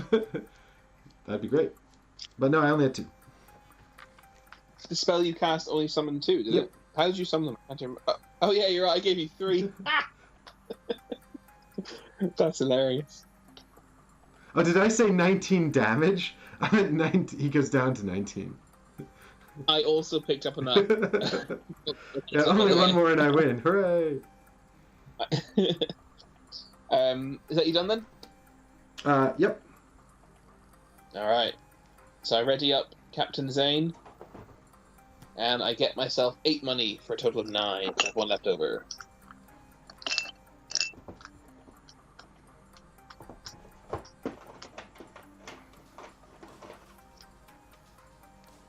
Interesting.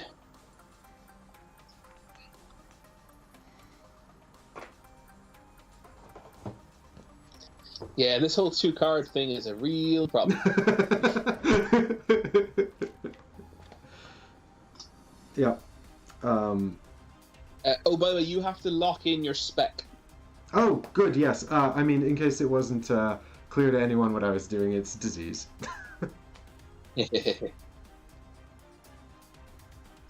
What with the sickness cards and all that.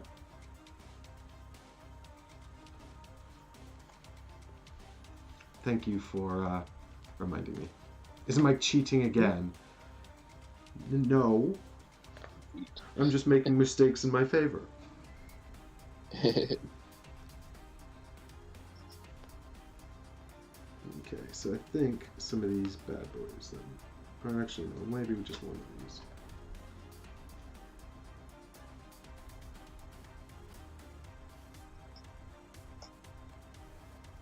Maybe one of these. Right, okay, I think I'm gonna have to have a kind of more chill turn than my last 2. I dropped a card. How many cards have you drawn, by the way? I've got 3 in hand. Okay, it's not crazy. Right, I'm going to spend 5 money of my 9 to build the surplus add-on. Ooh, good thinking. Because I got a problem, so I gotta pay to solve it. This is a building. So during upkeep, now pay attention to when this triggers, because if I destroy it before it triggers, then you don't get to do it. So during upkeep, Chris gets to draw an additional card. That goes here into his add-on slot there. I'm then going to spend 2 to summon the Blood Rage Ogre again. You remember him? Oh no, I hate him. That's relentless. And then I'm going to spend 1 to turn my last card into a worker. So I'm out of cards again, sadly. And you've got 1 coin left, if I'm correct. That is absolutely correct. And now I've got to decide what on earth I want to do with my dude, man. Yep, he's got summoning sickness. I mean, sorry, arrival fatigue.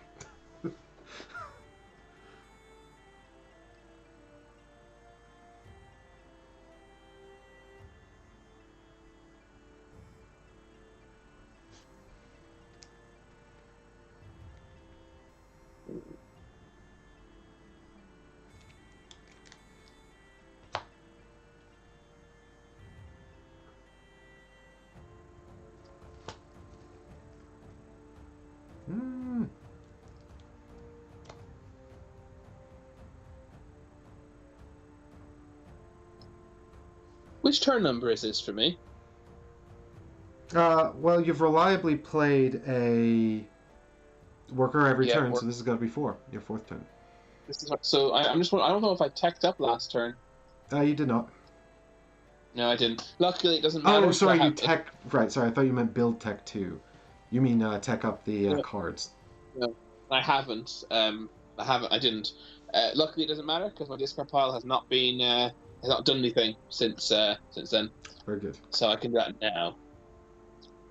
Before I go any further, if you don't mind. Yeah, T-Carter, the Blood Rage Ogre is going through the mandatory training program.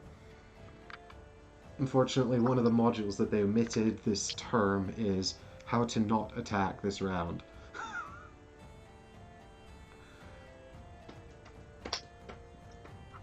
There's also, in the Deluxe edition, there's a whole bunch of different arenas that you can play in. They're just cards that add a new rule in some capacity. There's one arena that says when heroes die, they're just dead for good. Yikes. Okay, I've fixed that problem. Good. But I still need to decide what I'm doing with these gentlemen. Yes.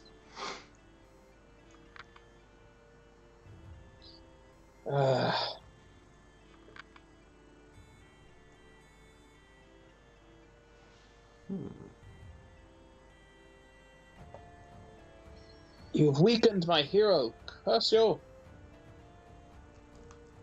Yes, it was all part of my nefarious plan to kill you slowly in awful ways. This is still not a very good angle. I'm trying to get this camera here into an angle where we can sort of see what's going on in your turn a little better. I'm just wondering, do you mind if I just undo my worker for a minute? It probably won't matter, but I'm just going to unbuild that worker, the last one I built. Do you mind? Yeah, that's fine. I mean... Very last thing I did. I'm probably just going to redo it again, but there's a reason why I'm saying I want to undo it now and not in a minute. Because that potentially would be not okay then, because I'll have new information potentially in a minute. I would like to then. Do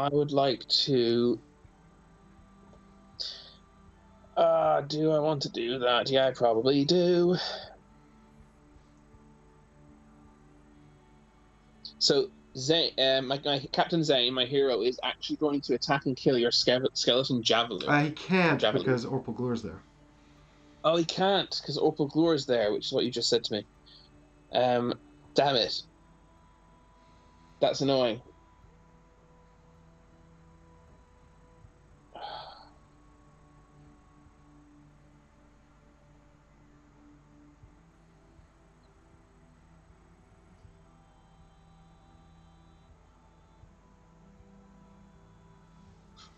Yes.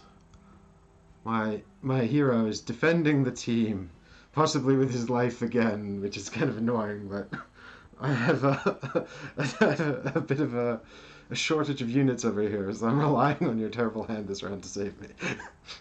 No, I wanted to kill the Javelier specifically. Yeah.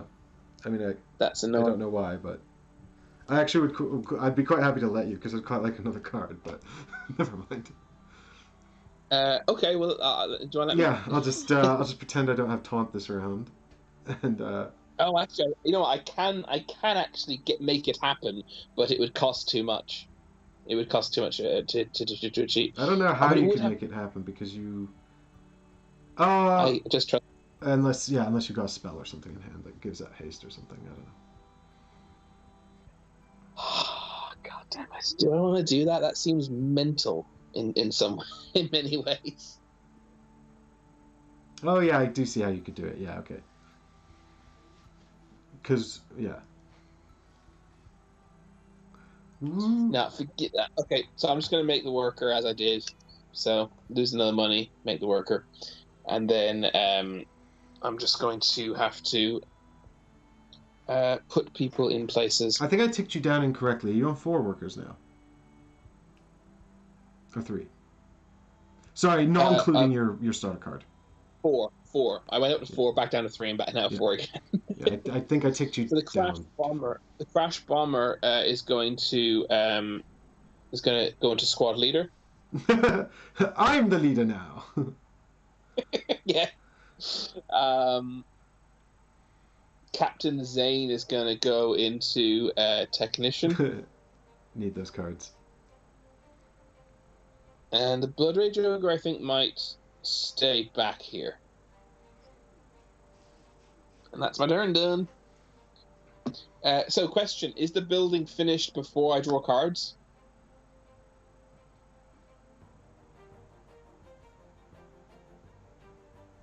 Well, the thing is, the building is yeah, when the add-on actually comes into effect is a good question. This add-on triggers in upkeep, so you don't draw your card until your upkeep step, which is the beginning of your next turn. Because it's the yeah, so beginning you of draw that next. card when you get your money. Okay, so I will. Assuming you don't destroy it, I will get the extra card. Well, I think so, but it does say that buildings are not completed to your next turn, and I assume that's the beginning of your turn rather than your main phase. In which case, yes. Well, it does matter then. It very much depends when it happens. I think you will get the card next turn. Pretty sure, but yeah, you'll have to check the odds and ends section for the bet on add-ons. There's 2 add-on sections, but that's the useful one. In the meantime, I should have probably swapped around the order in which I'd done things. Anyway, here's my Pestering Haunt. And I'm going to get 8 coins, which is a nice amount of money. Okay, now what are we going to do this turn, folks?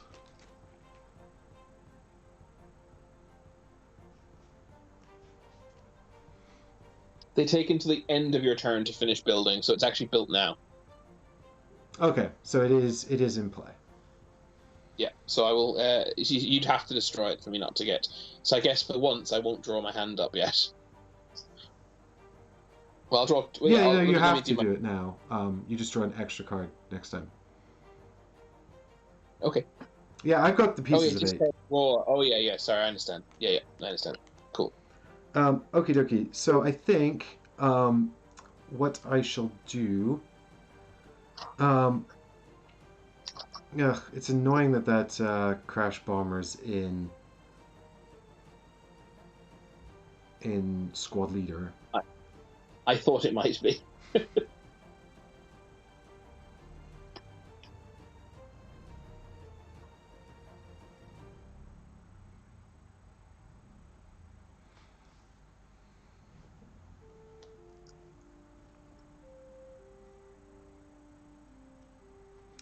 So I think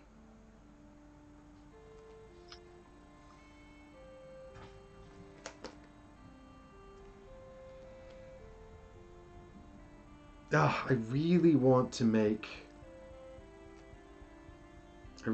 another worker, but also I don't want to get rid of any of these cards.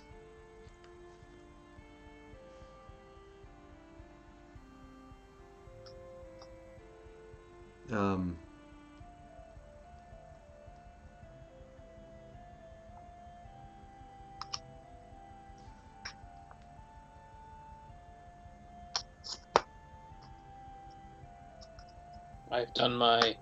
Have you done your teching? You're up. You're getting new cards. I didn't. Yes, I did. I did. I did it right at the beginning. Hang on.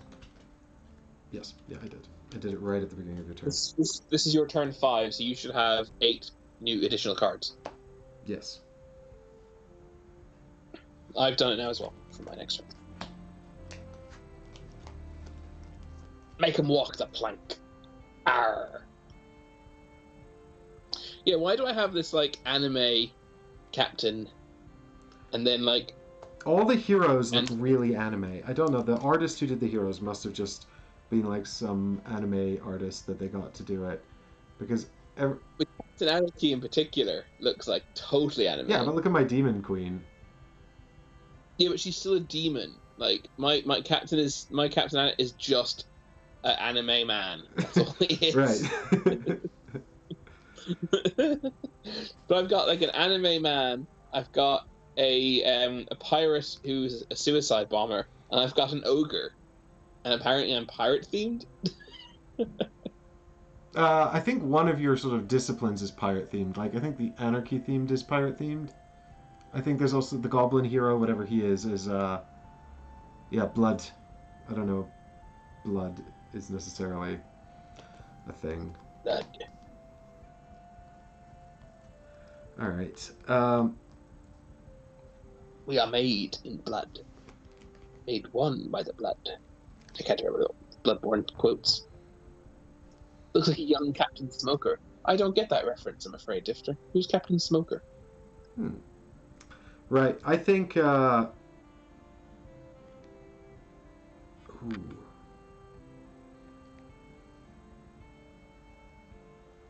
Your captain's straight from Ace Ventura cartoon or Cowboy Bebop. Yeah, someone was it possible someone else did mention Ace Ventura earlier on. I do get that same vibe.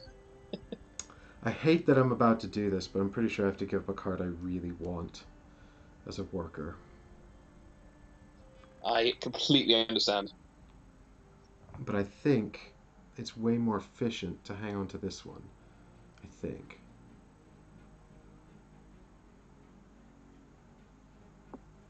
Maybe it's not, though.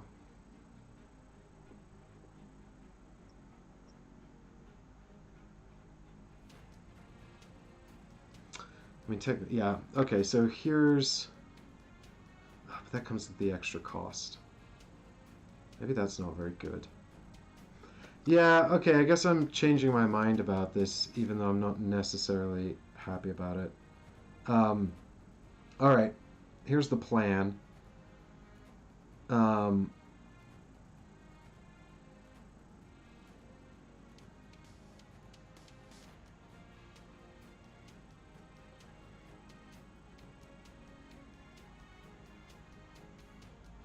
can't get through the stupid crash bomber. It's so annoying. Oh no, yeah, because he's 2-1. He's 1-2 effectively. It's so annoying. I keep forgetting he's 1-2. I'm just like, oh, I got nothing. My team is weak. Maybe I'll just ignore him.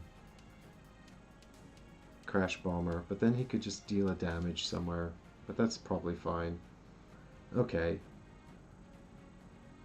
I don't like any of my options here. Alright. Oh god, here, okay, so I'm going to pay 1 to make a worker. So I'm down to 7. There's the worker. And then I'm going to pay 6 to bring out 2 plague spitters. So this is... Yes, I guess Ace Attorney. Yeah, you know, the objection thing. Yeah. Yeah, I didn't catch that, but yes. Because he's making the same gesture, isn't he? Almost. Oh yeah, he's a Ace Attorney. So I bring out 2 plague spitters, Chris. Phoenix Wright or something. Yeah, Phoenix Wright. You bring out 2 plague.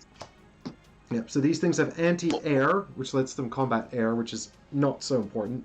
But all of their damage is dealt in the form of -1/-1 runes. And what tech level are these? These are Disease Tech 1. Okay, I need to find them. I found them. You got 2 in your hand? Oh my god! Yeah, I did. And so now I'm down to just $1.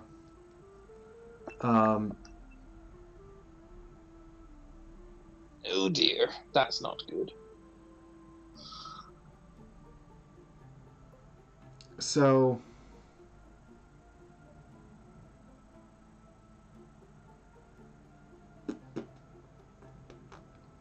I think. Do I just want to buy up? Do I just want to put out defense? Yeah, I think I'm just going to go like hyper defensive because I'm scared and alone. So I'm going to put a plague spitter into the squad leader spot. I'm going to put the other one into the technician spot. No, it's not. It's actually going to go into the lookout spot. So we haven't used this spot yet. But the way the lookout spot works is this. It has, let's see, can we see it from here? Oh, a little bit. So you can see here it's got resist 1. This means that if a card in the lookout spot is the target of a spell or ability, Chris has to pay 1 gold in order to target it. And then we're going to put the skeleton javelineer into the technician spot.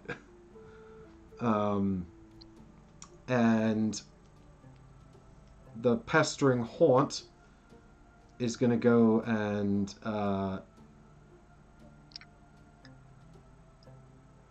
I think I'm gonna smack your surplus for 1 damage. Okay. So I hit Chris's surplus building here for 1 damage. That's 1 of 4. We'll get there eventually, Pestering Haunt. And then I've just got Orpal Glure left untapped. And he can't really do anything I think is especially useful. So I think, for reasons known only to mad people, I'm going to buy 1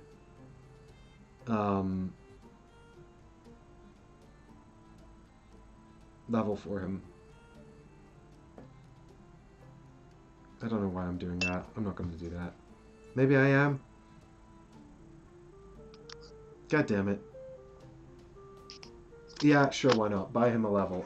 I don't know why I've done that, honestly, but there, I've done it. And that's it. So I've got no cards to discard, so I'm only going to get to draw 2. There they are, and now it's back. You've got so much stuff on the board, though. Like, oh my god. And now it's back to Chris. Did you tech? I draw my extra card. I did tech. Thank you for asking. Okay, good. So all your stuff is ready anyway. So your upkeep is 9 coins, and also your Extra card. Yeah, so I got 10 money now in total. Because that's how I roll.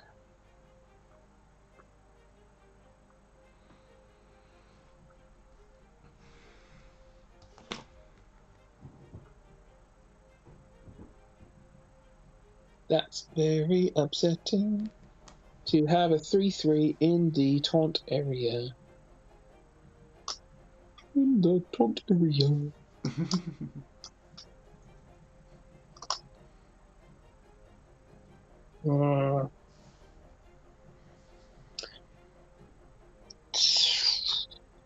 To what extent do I want to murder your people?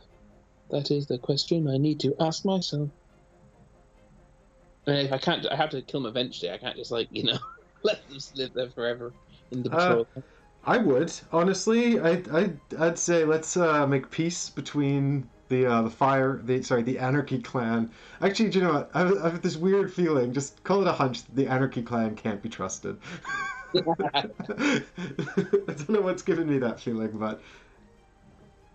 But am I really an Anarchy clan? Is that what I am? Oh, you actually haven't locked in spec, have you? Yeah, exactly. I will be very soon, though, because I am going to build Tech 2 this turn.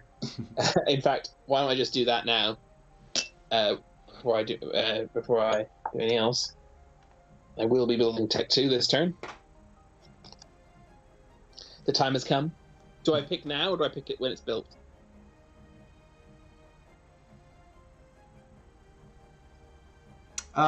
Good question. I think it's not super. Sorry? It doesn't matter. It definitely doesn't matter in the slightest in this instance. Yeah, I don't think it's particularly important. But So I I'll think keep you in suspense a bit longer.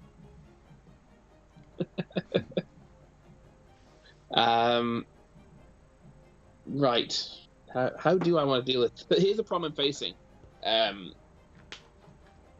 The Blood Rage Ogre, who I have paid 2 money to have here to be with us here today, with the exception of the turn he arrived, must attack or else he comes back into my hand.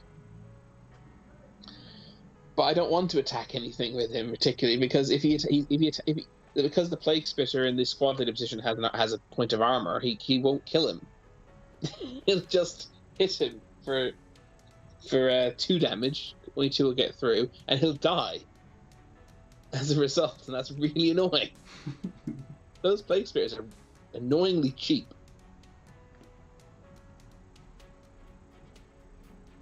Budget Plague Spitters.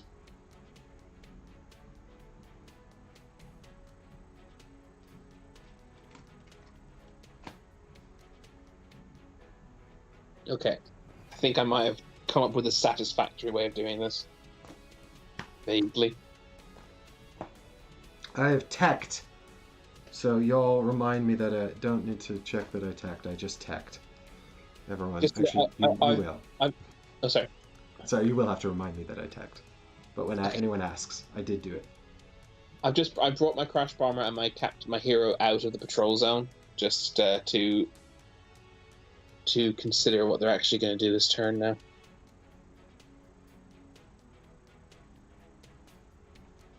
This feels like we've just been on repeat on the same song again. I don't know what's going on with the...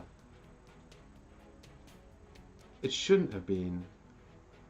I don't know, maybe the playlist is just songs that sound familiar, but... If this is the same song again, next track, I'm just going to skip it. Or whatever. The armor isn't every attack, it's just he has 1 health extra this turn, right? Yeah. So the armor comes back every turn. Yeah, so what I'm going to do then is the Crash Bomber is going to attack the Plague Spitter, who is in the squad leader's position. Yep. So what that's going to do is that's going to just negate the armor. So I'm going to just put that token there to remind myself of that for the rest of the turn. It's also going to kill the Crash Bomber. I can then assign a damage to a patrol or building. I'm going to assign a damage to your Skeleton Javelier, killing him. Yep. So he dies and I draw a card. Yep. And my Crash Bomber's dead, as I said. And then the Blood Rage Ogre is going to attack the Plague Spitter in that slot, which now does. Yeah, he attacks the squad leader. Yeah. Indeed. Yeah. Which now kills him. Yeah, they both die then. Yeah, precisely. I'm going to spend 1 money to play another Crash Bomber from my hand. Oh, these actually... Sorry, I just... I realize I'm putting stuff into my discard when it should be in my graveyard. Hold on. Alright, there we go. Yep, so you've just played another Crash Bomber from your hand. So he's back there with something. So there we go. That Crash Bomber is going to go into the squad leader position. And... I mean, I find it helpful to assign the patrol at the end, just so you remember he's got summoning sickness. Because, of course, you can, say, pull them back from the patrol and then attack with them. Yeah, so I'm going to pull him back from the patrol and attack with him. Now I'm in that position where I don't know, about making workers and... Do you have 5 money left? Yeah, I do. Yep, good. Just making sure I'm caught up.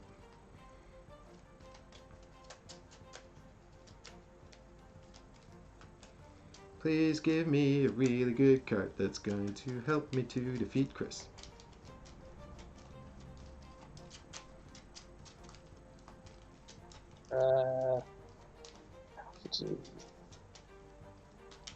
Means I could draw an extra card next turn, so it probably is worth it actually.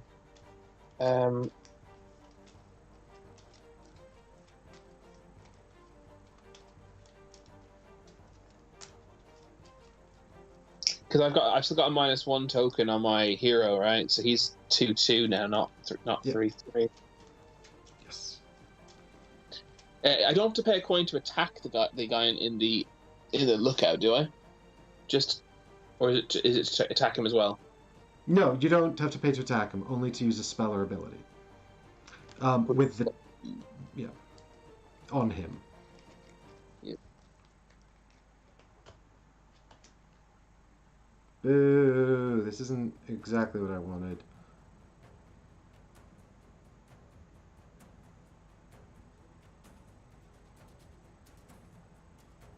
But it's actually not bad. So I'll take it.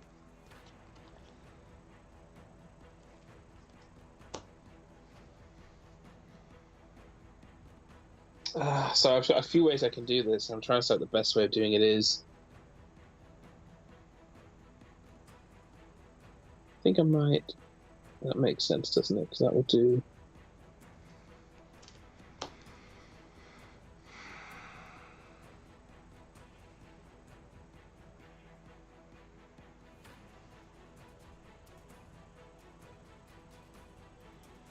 Dun, Yeah, dun, that might be annoying. That might really annoy you if I do that. I might do that. Even though it means I'll draw fewer cards next turn than I want to, I still think I'm going to do it. Someone said, so I put the picture of us having, I think we were doing some cheesy thing. It's the picture of us from, oh god, what was that game called? The one we played about the T-Fields, the Euro T-Fields game. Ceylon, yeah. So it's a photo from our playthrough of Ceylon where we're, smiling and clanking the teacups. I used it for the Kickstarter commentary. I use it all the time. But I put that up for this, in the thumbnail for this, and someone was like, oh, you two look like you're having so much fun. I presume they thought that was pulled from this playthrough. I like it. It's a very nice photo. I like it a lot. But, I mean, I can't remember what we're doing in it, but I feel like we're being sarcastic. Being sarcastic, we were wearing the same T-shirt, and we were kind of just being like, "Oh, T-shirt twins," Oh, that's nice. Okay, so it is a bit wholesome. That's good. I'm pleased. Yeah, I mean, it was a deliberately exaggerated, jolliness, but it was still genuine. But I replied to their comment, I think, on Facebook, and I was just like, a few rounds in, we're not going to be friends anymore. Right, I'm going to spend one money, and I'm playing the Nautical Dog, because I know how much you love him. Yes! Nautical Dog is back. He is the best boy, the goodest boy, and he's also the captain of the ship. The Nautical Dog is then going to attack the Plague Spitter for 2 damage, not 1, because it's... But how does he? He has sickness. Oh, I thought he had haste, but he doesn't. He has frenzy.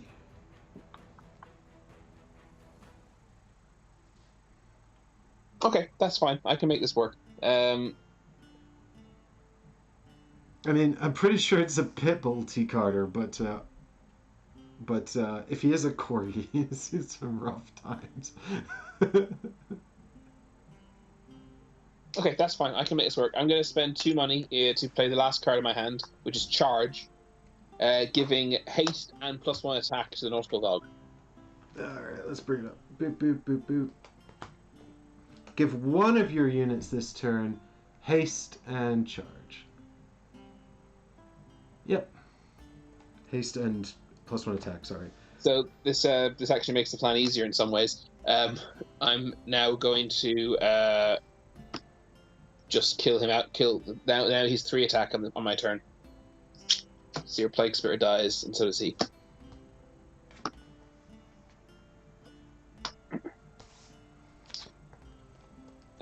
And then my hero.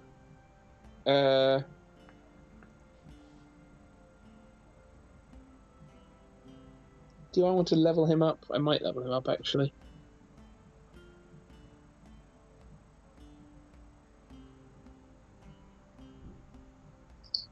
Yeah, I'm going to spend my last 2 money to level him up to level 6, which is his max level. And he's going to attack your base for 3 damage, because he's 4/4, but he still has his -1. So you're down to 8. Yikes. No, I was on 12, so I'm down to 9, right?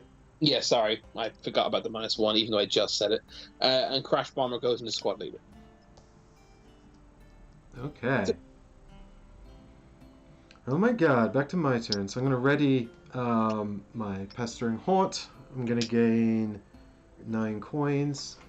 You may notice I didn't play a worker. Oh my god. Chris doesn't think I'm gonna live long enough to warrant that. That's not actually what it is at all, but I'm glad you think so.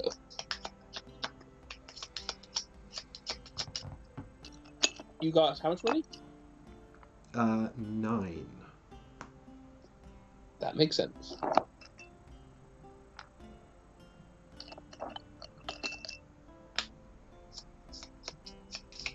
Pirate corgis are tough boys. Is that a corgi? That's not a corgi, is it? It's a pit bull for sure. Like, or it's a corgi who's had a really hard life, you know. Well, pirating is a hard life. Oh, I just realized I can't even do what I wanted to do anyway. That's fine. Excellent. This pleases me immensely. Okay, so I'm gonna pay a coin to make a worker. I am locking my my thingy. Oh, your spec? Yeah. Well, we presume you do that when the building's finished, which is on your next turn. I mean, No, we haven't actually. Yeah. Does it finish at the end of your turn? Yeah, remember I read that from the rulebook in relation okay. to purpose. I was probably not listening. Very good. I have teched. Yes, remember chat. Remind me, I have teched. So Chris's tech 2 is done, and so he's locking in a spec. What are you locking in? Blood. No, really? Yes. What a surprise. You sounded sarcastic, but I thought it was a surprise. It is kind of a surprise. I guess. I don't really... I mean, actually, I guess not, because the Crash Bomber's blood, isn't it? You just haven't been using the blood hero, that's all. Yeah. Well, because I liked Zane has haste immediately. So I thought he seemed a good early hero. So I have built another worker there, and now I'm going to pay... I'm going to pay 3 coins. Well, I'm going to get rid of 6 here, because I'm going to pay for 2 3-cost units. The first is one of my death spitters to come back from the graveyard. Plague spitters. I have tech. And the next one is Gorgon. This is a unit you haven't seen before. It's tech level 2. Disease tech level 2. So she is 2/4. She has death touch, which means anything she deals damage to dies, even if it hits their armor. And when she's killed, I get to draw a card. So can you just catch me up on everything you've done? Because I haven't all the admin. You've got 1 plague spitter, is that right? Yeah, I resurrected a plague spitter from the graveyard, and I played a Gorgon from my hand for a total cost of 6. That, right? Yep, so for a total cost of 6. Total cost of 6. So plague spitter and the Gorgon. And the Gorgon is here. Okay.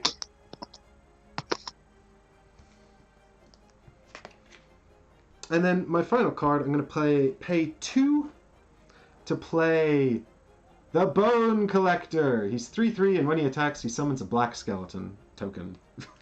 He's not very good, but he is 3/3, so... Well, summoning things when you attack is pretty cool. Yeah, he is pretty cool. Hey, you've diversified a little bit as well. That's nice. So I'm going to put the Gorgon into the squad leader spot. I'm going to put the Plague Spitter into the Technician spot. And I'm going to put the...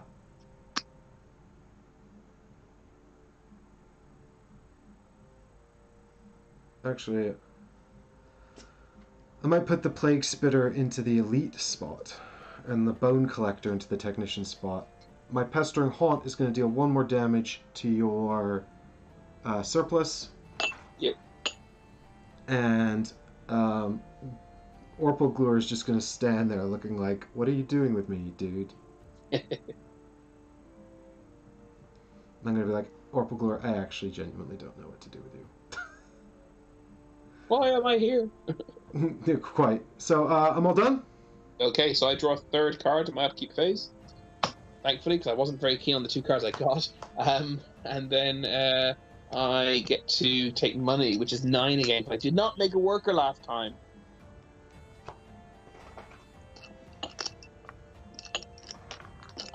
Oh my god, he's being crazy. Well, that's nice of me. I gave myself 11. How generous. Okay.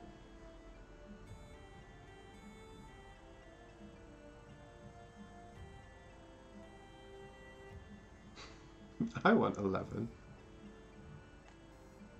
And a cookie. And a cup of coffee. Where's the coffee? Oh, I drank all the coffee. Coffee. Ultraviolet says, if the Corgi believes it's a bloodhound, you can't tell it different.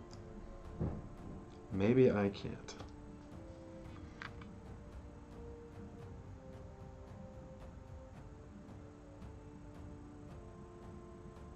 But what if I could? But maybe I can't. Yeah, all the coffee's gone. GG. I mean, not GG. RIP. It was nice to know you. Honestly amazing I'm still here. So I can have 2 heroes now. That's nice. Me as well! Me as well! I could also have another hero, Chris. Oh. I don't know how I feel about that. I actually forgot. I'm just having a look. What else I got? Oh, that's interesting. How do I feel about that?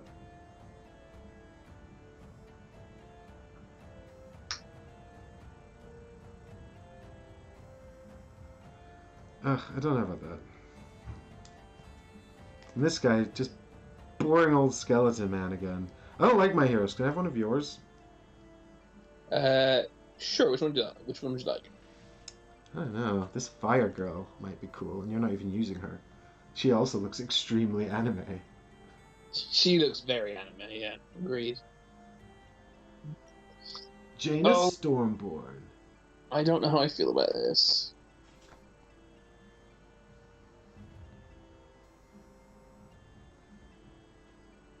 Oh.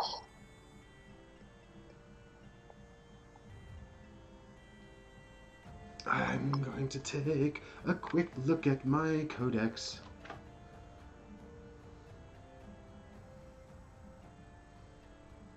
I can't believe I got this card in my hand. Oh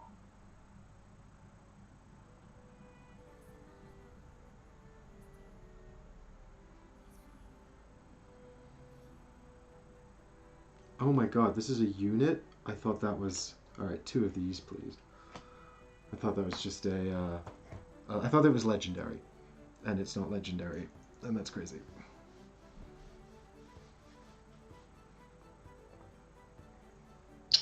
I'm 1 money short of doing something very cool, which I really want to do.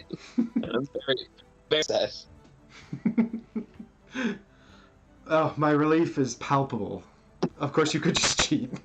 I'm gonna spend 1 month. Well, I can't. Well, I couldn't. You know how much money I have. Otherwise, That's I'd true. totally cheat. I'm gonna spend money to make a worker.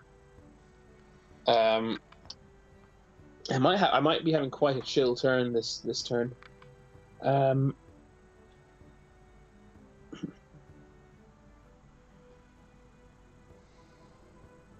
How much attacking are you going to do? That is the question, you see. My pestering haunt continues to pester. That's right. The Black Faction comes with 1 free pester per turn. Say again? T. Carter says, yeah, you don't need a second hero, Mike. You don't know what to do with your first one. Yeah. It's true. Haggers is trying to fight COVID with Lemsip. Not sure that's going to work, but that's, I hope. I hope for your sake it does. So I'm gonna pay 1 more to summon the bloody nautical dog again, who I got. Yeah, nautical dog is back. I didn't want him back. I wanted something. I wanted one of my Tech 2s, and I didn't get it. I got a nautical dog again. I love nautical dog. I'm so glad you haven't turned him into a worker. I nearly did this turn. Very good. No, that means you win the moral victory, Chris. Thank you. I appreciate that. You did tell me before we started playing I would lose the moral victory if I got rid of the dog. Nautical dog is eternal. Not ephemeral, T. Carter, which is a key word in this game, which means literally dies at the end of the turn. I'm gonna pay. Oh, see, yeah, he came back. What a good boy. Such a good boy. He's loyal. I'm paying 2 more. Well, in fairness, we're on a boat. There's not many places you can go. I'm paying 2 more to summon my blood hero, Drac Ramhorn. Alright, let's have a look at this guy. This is his deal. So he's a goblin, so you can't see him on the green screen. And it says here, Drac Ramborn, War Drummer. When he dies, deal 1 damage to each opponent's base. And, oh, your units get Frenzy 1. That's awful. Your first unit that arrives from your hand each turn gains haste. Oh, I hate everything about him. Here he is in more detail because obviously he gets screened out. He's just a tiny little goblin beating a drum. But even though his stats aren't particularly scary, his ability is. But he doesn't have haste, so he's going back here. He's chilling with Nautical Dog in day one orientation at the time being. So Crash Bomber's going to go into squad leader again.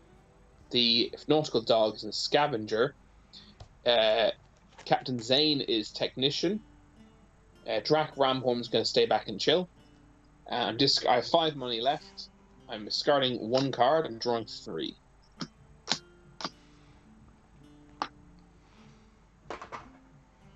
Okay.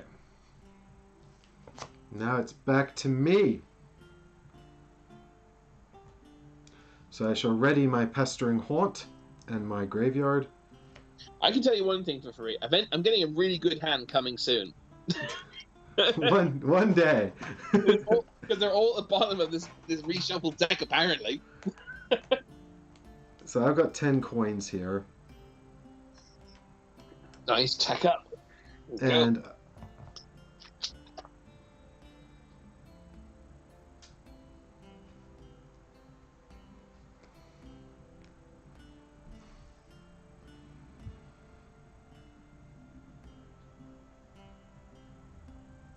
so I think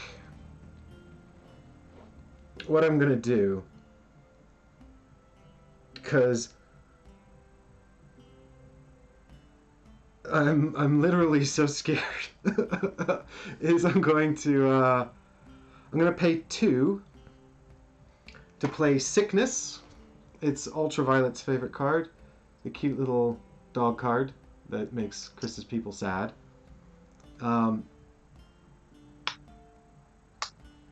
And now the question is, who are we going to debuff?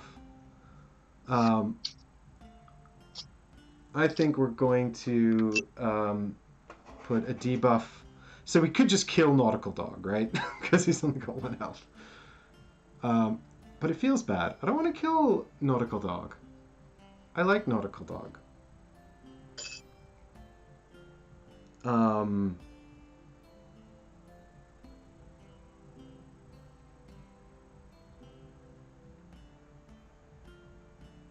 But he also gets +1 attack on your turn, so yeah, I'm actually more worried. Yeah, okay, yeah, so we'll kill Nautical Dog with 1 token.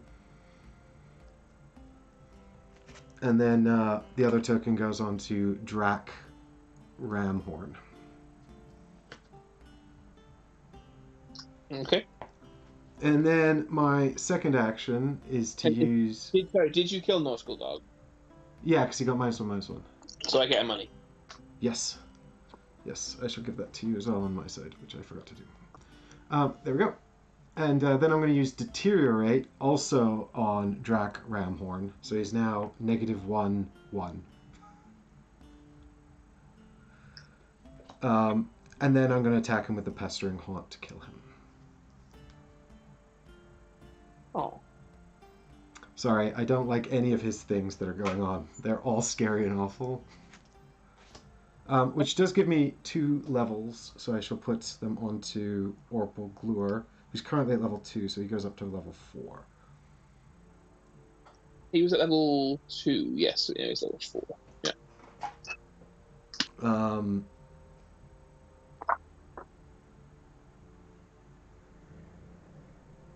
So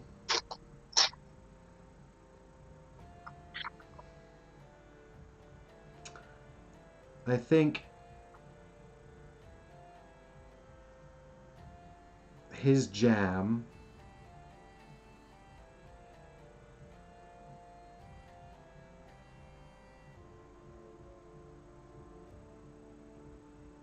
will be to sacrifice the Pestering Haunt using his level 2 ability to put another -1/-1 token on Captain Zane.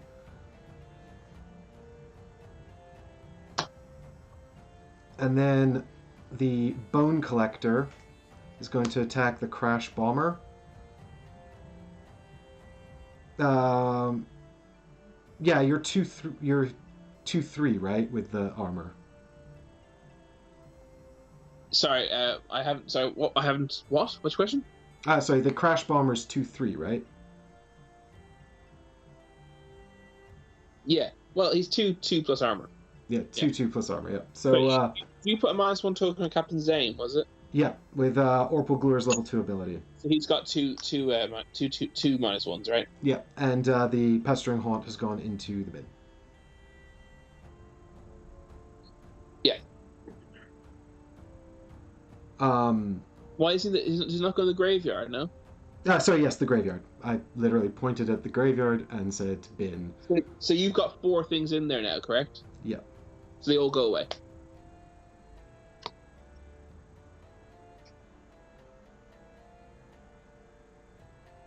Oh, fuck, I didn't read the card properly. I thought it was more than 4. Do you mind if I bring one out before I do that? No, that's fine. Cool. I meant to summon one, and then that's literally why I was checking the stats of the Crash Bomber. I was like, because if the Crash Bomber kills, I should just bring one out. That's okay. I'm keeping an eye on that, you see. Yeah, thank you. Thank you. Is this the first time I've had 4, guys? Ooh, I hope so. But... I hope so, too. If I haven't, please point it out, gang. I've not, I've misread the card, which is so typical of me. Moral victory. Chris's second moral victory. I only won by cheating.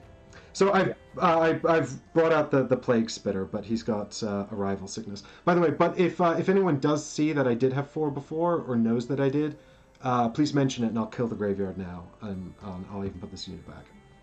Otherwise, it's going to be too late to retcon. Yeah, and then the Bone Collector. Yeah, the Bone Collector won't die. Yeah, I mean the graveyard's going to go anyway because I've got way too much shit in it. Like. Oh, Hexy, I haven't seen you there. Hello. Is this upper deck? It's on half. I don't know. Oh, I don't know what you're talking about, Hexy. Sorry. I think it has just been 3. Anyway, the point is the Bone Collector attacks the Crash Bomber. So the Crash Bomber dies, you deal a damage to my base, and I summon a skeleton and take 2 damage. Sorry, hang on. You talked too quickly. What did you do? Alright, Bone Collector attacks Crash Bomber. Okay. Crash Bomber's killed, which deals a damage to my base, so I go down to 8. And I summon a skeleton token because the Bone Collector attacked. Because the Bone Collector is very weird. He took the bones from my Crash Bomber and turned them into a skeleton. You're a weird man.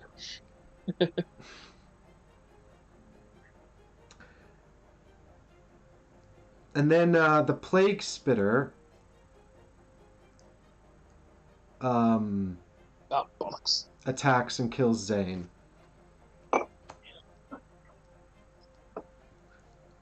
Which actually bumps Gluer up to the top level. The Plagues... Oh, sorry, I was about to say the Plague Spirit's got summoning fatigue, but you have 2 of them.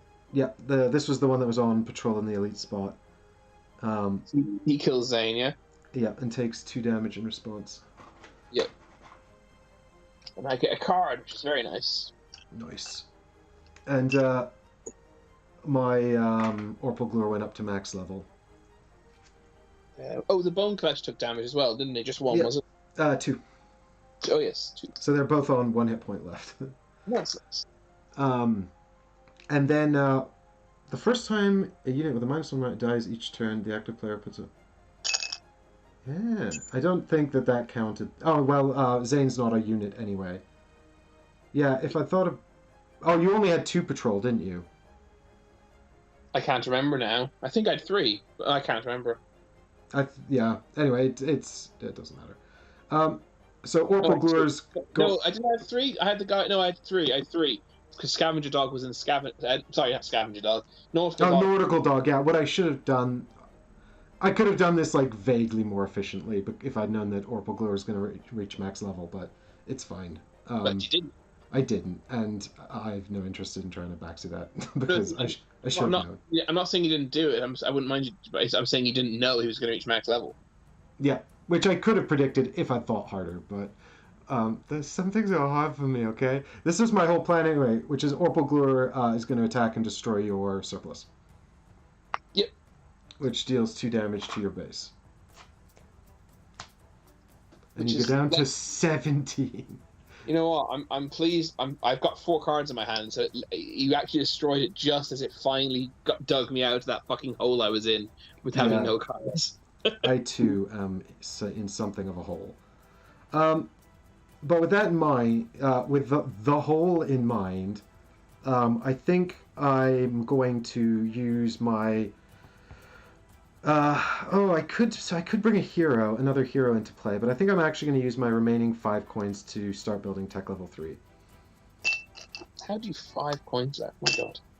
And then I'm going to put the skeleton token into the technician slot and the plague spitter into the lookout spot. No, I don't care actually. You've got so much money. Let's put it into the scavenger spot, I guess. Cool. I have not text because I was paying attention to your turn, so I use that now. Yes, and I shall also think about teching now. Let us have a brief tech respite.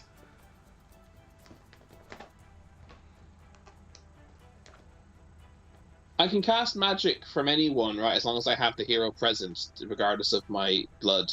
Like I can still cast Zane's magic, for example, or Jaina's magic. You need Zane to cast anarchy spells. The only ones that can be cast by any hero are the minor spells that you start with. I don't. No, you didn't understand my question. I said, regardless of my blood spec thing, I can still cast Zane magic with Zane, right? Yes. Yeah. Correct. Yeah.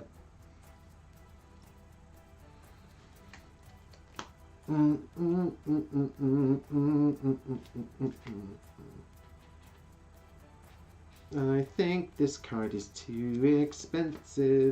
What's the ephemeral do? It dies at the end of the turn. It's temporary. Oh, I see. That makes sense.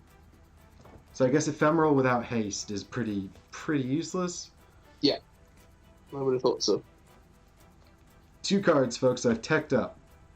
Oh, actually, I didn't draw yet, but it's fine because I'm getting ahead of myself. I only draw 2, and I've got lots of cards left in my deck.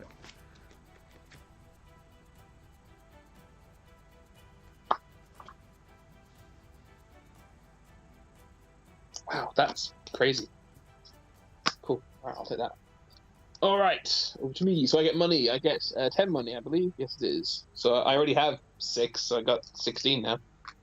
The front of the map reminds me of legendary games. That's why I asked about the upper deck. Oh, yeah, I see what you're talking about, Hexy. This couldn't be less like Legendary, though, which is a cooperative deck builder, whereas this is very much a head-to-head card battler-inspired situation. You're going to have so much money. You get another 10 this turn, right? Yeah, so I got 16 now. But you have totally wiped my board, though. Yes, this is true. So...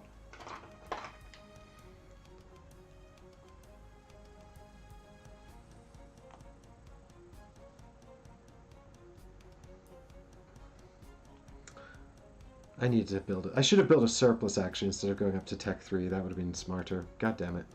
Never mind.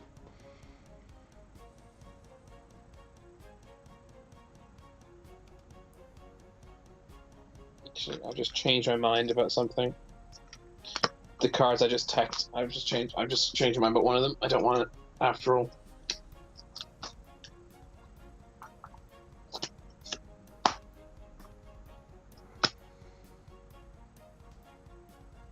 Okay, this is tough because you've really. Oh shit! Who did I hit with the pestering ghosts -1/-1? I don't know. Does anyone remember? I just realized the pestering ghost has the caveat can't be sacrificed, and I sacrificed him to do that.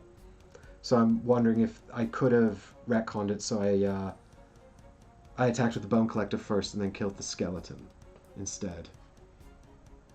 Or if that would be too bad. You guys sound like you said pesto, so I'm off for dinner. Fair enough. Yeah, I'll tell you what, Chris, because I can't remember the order of things. Is it okay? I'll take the pestering ghost out the graveyard and kill the skeleton token. I guess I feel that actually helps you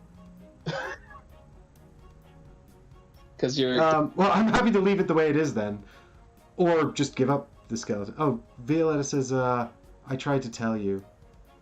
I thought the pestering. Yes, you were right. I'm trying to remember who I hit with the -1/-1 token. It was the first thing you did, wasn't it? Wasn't it? I think it was. It was. What's his name? It was Drac. I'm pretty sure. No, because I killed Drac with the pestering ghost because he bypassed the patrol to do that. Oh yeah. I got him with deteriorate and disease. No, I think it was your leader. It was no, it was Zane in that case, wasn't it? Yeah, that's what I mean. Sorry, your hero. Yeah. All right, who attacked Zane and killed him?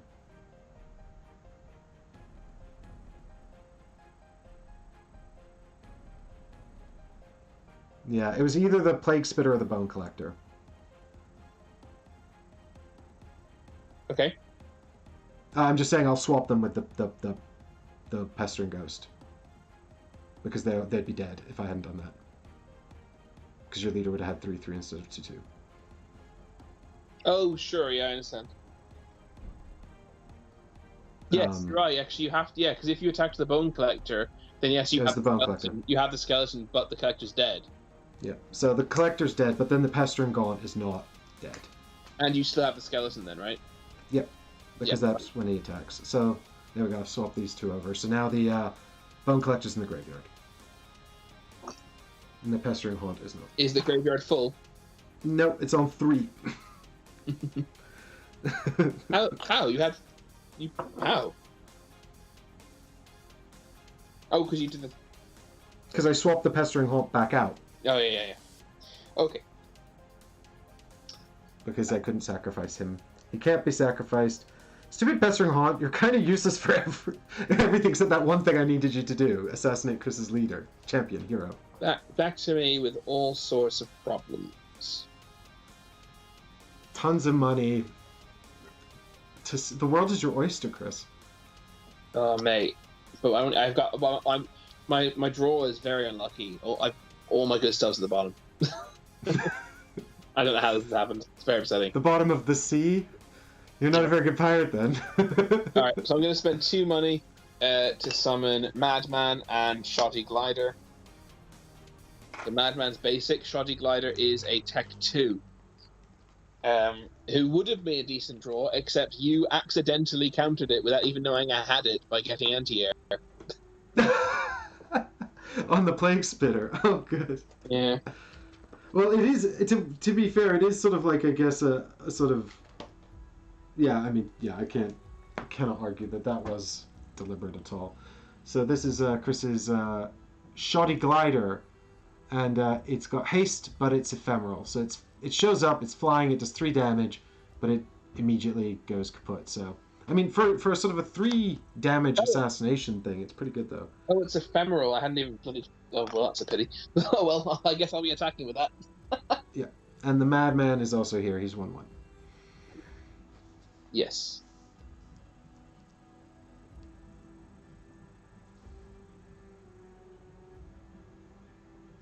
Okay. I'm also going to pay 2 to summon the makeshift Ram Baster again. Oh, no, I hate this thing. Where is it? It's annoying.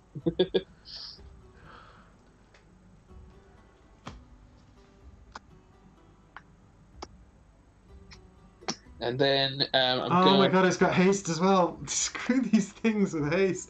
Like, I love it. You had a wiped board, now you've got 3 units to attack with. This is what scares me. I probably won't be attacking. They're all very weak, you see. Well, so I'm going to spend 5 to rebuild the surplus. Yep. And another 5 to build my Tech 3 building.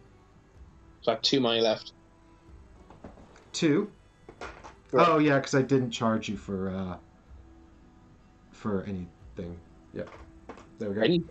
Yeah, I just not been keeping up with the unit cards you've been playing. So there's the surplus, and Tech level 3, he started to develop that. So I might as well attack with the the shoddy glider can't go over the patrol because of the plague spitter, right?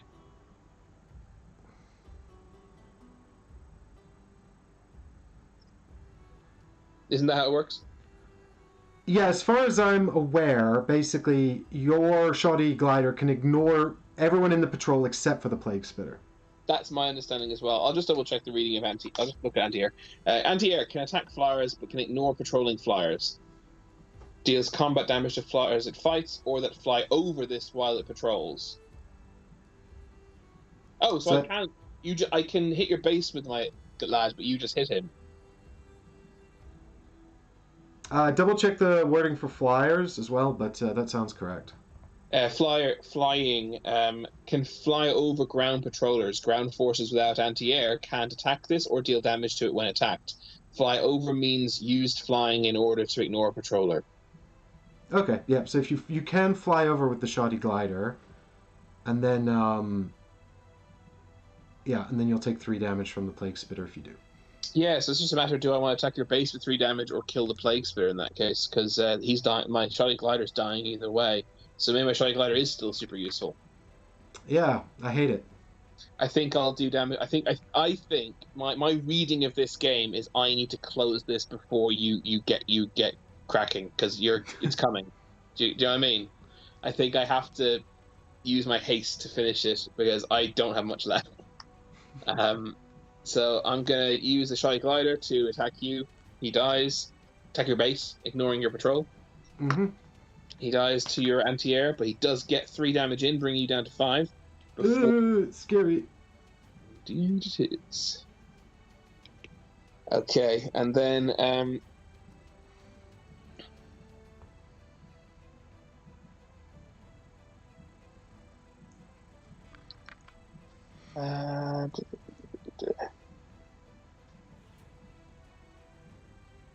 the madman's going to go into squad leader instead of attacking. And I'm going to end my turn. I have 1 card in hand, I discard it, and draw 3.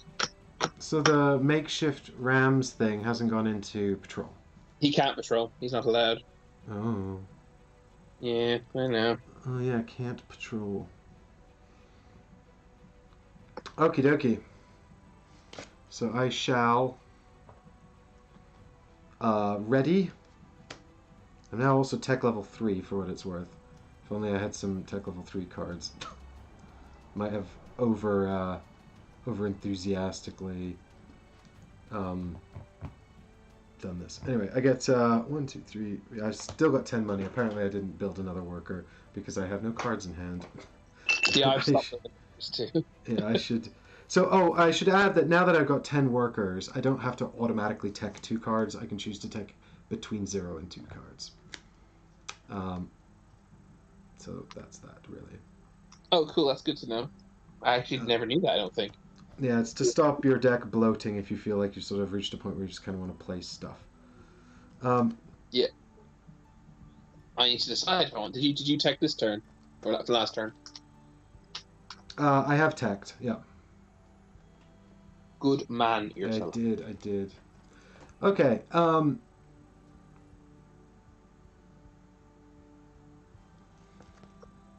Well, I think I am going to take 2 cards, regardless.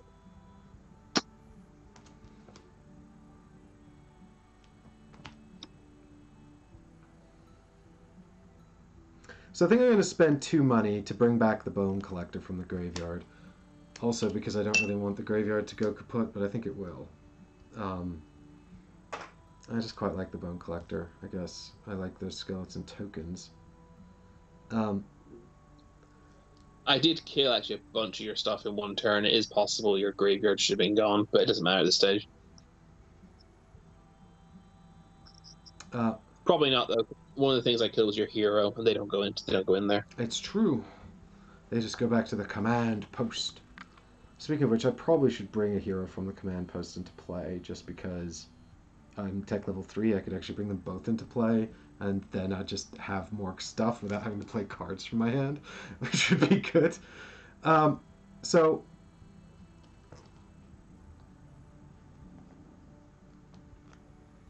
Yeah, I probably should have brought a hero back, and I thought of it just after I ended my turn, but I decided not to bother retcon, not to bother going back. you can't. Well, yeah, maybe don't. Yeah, no, I it's think there's fine. pros and cons to it anyway. Um, No, I think I definitely should have. okay. It's fine.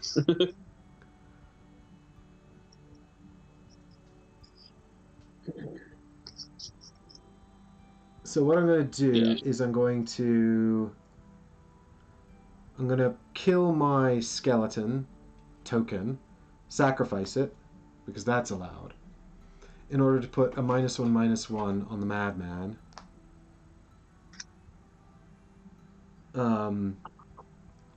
Which kills him. No, it doesn't, because he's got armor. But then I'll attack him with the pestering haunt, which kills him. And thanks to Orpal Gluer's ability, it puts a -1/-1 on the makeshift ram's thing. That's his level 6 power. It just bounces a token across to 2 other friendly units. But there's only one, so wop wop. Yeah, understood. Okie dokie. And then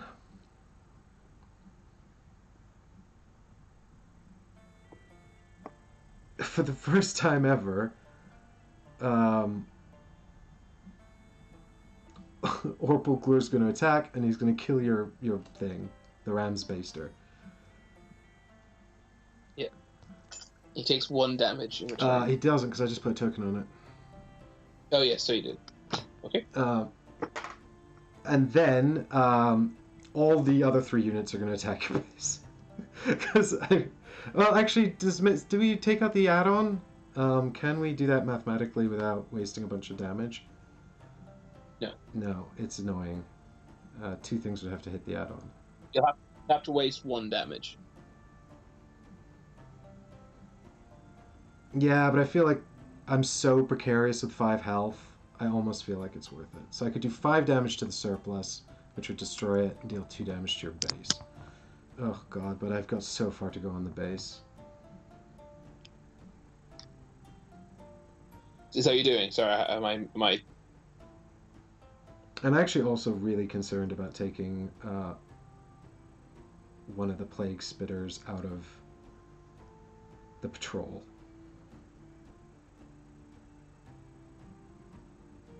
Not the baster. How are they going to cook? I don't think basting is like a crucial part of cooking in general, T. Carter. You know? Now, I don't cook a lot, but I don't. When I do cook, I don't usually baste. how many cards do you have in your hand, Chris? I have 3 cards in my hand because I discarded 1 last turn. That makes sense. Okay. So I'm actually not going to attack with both Plague Splitters. I'm going to keep the one that's on full health unexhausted. I'm going to attack with the Gorgon and the Plague Spitter, and they're going to destroy your surplus and deal 2 damage to your base as a result. So I'm down to 15 health. Yeah. My base. And the Gorgon and the Plague Spitter on 1 health, I assume, did that? Correct. I don't know why I'm not showing you guys my side of the screen here. I'm just trying to cut back and forth, but I'm focused now. I'm trying not to make a dumb mistake. And your final Plague Spitter is where he's patrolling. Yeah, so I've still got 1, 2, 3. I've still got so much money. So I've got 8 coins. So I'm gonna spend 3 coins to bring a Gorgon in. So I've got a Gorgon and a Bone Collector on Summoning Sickness and 1 untapped Plague Spitter. And then the final 5 I'm going to use to buy my own surplus because I need cards. Because you think it was a good idea. I do. I'm copying you. Yeah, I totally am. So I'm going to put the Gorgon I just summoned into Squad Leader. This Plague Spitter is going into...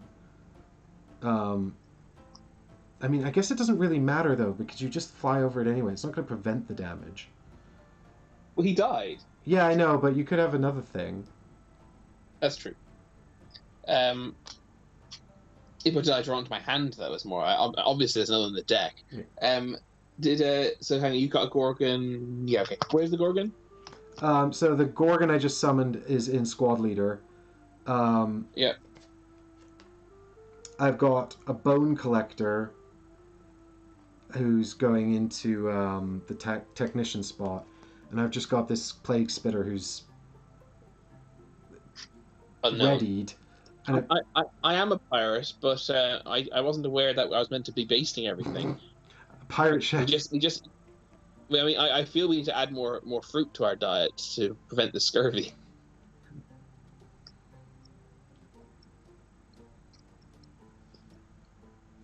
I'll put the Plague Spitter into the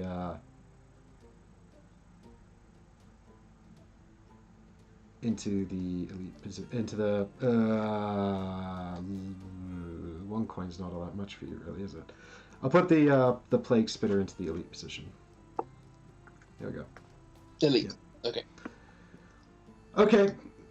I'm complete. That's it. I've got one card left in hand to discard, so I draw 3. So I get in my upkeep phase. I get 10 money, and I do not draw a card because you rudely destroyed my surplus for the second time. It is very rude.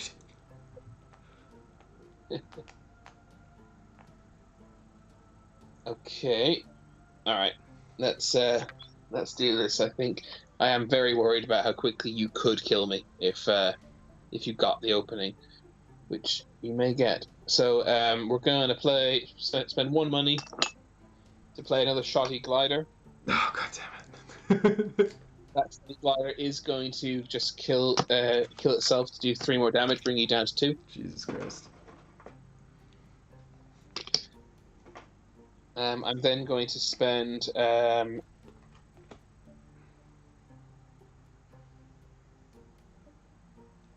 did I buy you? I don't know why I bought you. I'm going to spend one to summon the Crash Bomber. That Crash Bomber's been really useful, I must say. And I'm going to spend 2 to bring back Drac Ramhorn.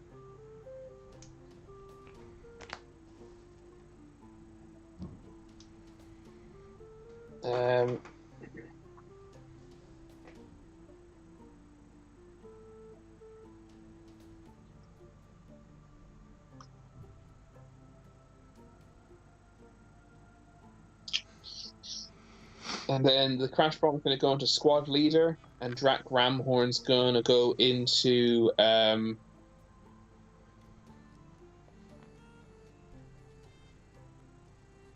where's he going to go into?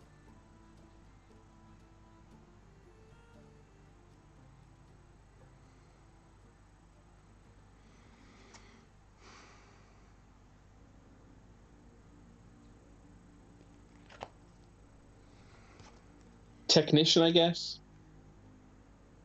I have 1 card in hand. I'm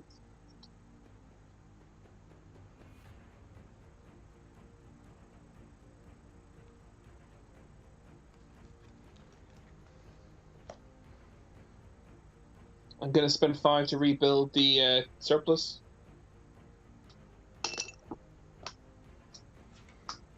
Bring me down to 3 money. And I'm ending my turn discarding 1 card and drawing 3. What happened to Drac Ramhorn? Where did he end up? Technician. Alright. Well, now, folks, here's where we see why having an add-on like the Tech Lab might be useful, because I think I could be fucked. Have you noticed the thing that's really screwing you? Yeah, I have, yes. I've noticed it. Would you like to tell the audience? No, I want to see if I can overcome it first. It's my turn, right? But tell them the thing the problem you're facing. All right. The problem I'm facing is if I kill the Crash Bomber and Drac Ramhorn, I deal 2 damage to my base and I lose the game. Yeah. So I can't kill either of them. Now, there are ways around this.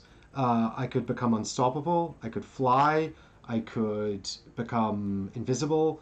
I could sideline units, which means you take them out of the patrol. But I need those keywords, and I'm not sure if I have any in my deck, which is the problem. Because Chris still has 15 health, because I probably should just attacked last turn. Well, I mean, something I've been thinking is you destroy my surplus twice, so you would have actually you did 9 damage to my surplus to do 4 damage to my base. I would be on I'd only be on what 6 health if you'd let my surplus live. No, that's not true. I'll be on 10 health. Sorry, you only do 5 extra because 4 does go through. But still, it's quite a big difference. Yeah. But how valuable you have? You've massively slowed down me getting to the cards I want to get to. Yeah, but I think it's. I don't think I can do anything about it. Yeah, I think it might be checkmate T, Carter. I actually haven't teched, but I wasn't going to. But I might tech something. But I don't think I'm going to get anything. So. I think T Carter. I think it is checkmate unless Mike can adapt now to deal with this issue. Maybe get something that can heal his base or something that can sideline or whatever. The advantage he does have. It's not an advantage because I'm definitely in the pole position here. But the only thing he has in his I think he might have in his favor is I'm a ways off. I'm a ways off actually killing his base by brute force. Unless I get with the exception actually of those bombers flying cards. So he could potentially I've got quite a thick deck here to try and get one of those cards. He could he could have a couple 2 or 3 turns, I feel, to potentially do something. I don't think it's enough time though.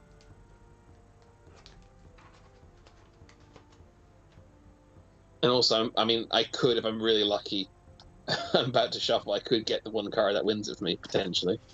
This is true.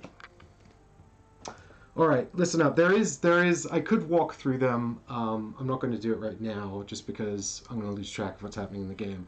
There are various plans that I could put in play. Actually, no, I think I'm fucked. Hang on.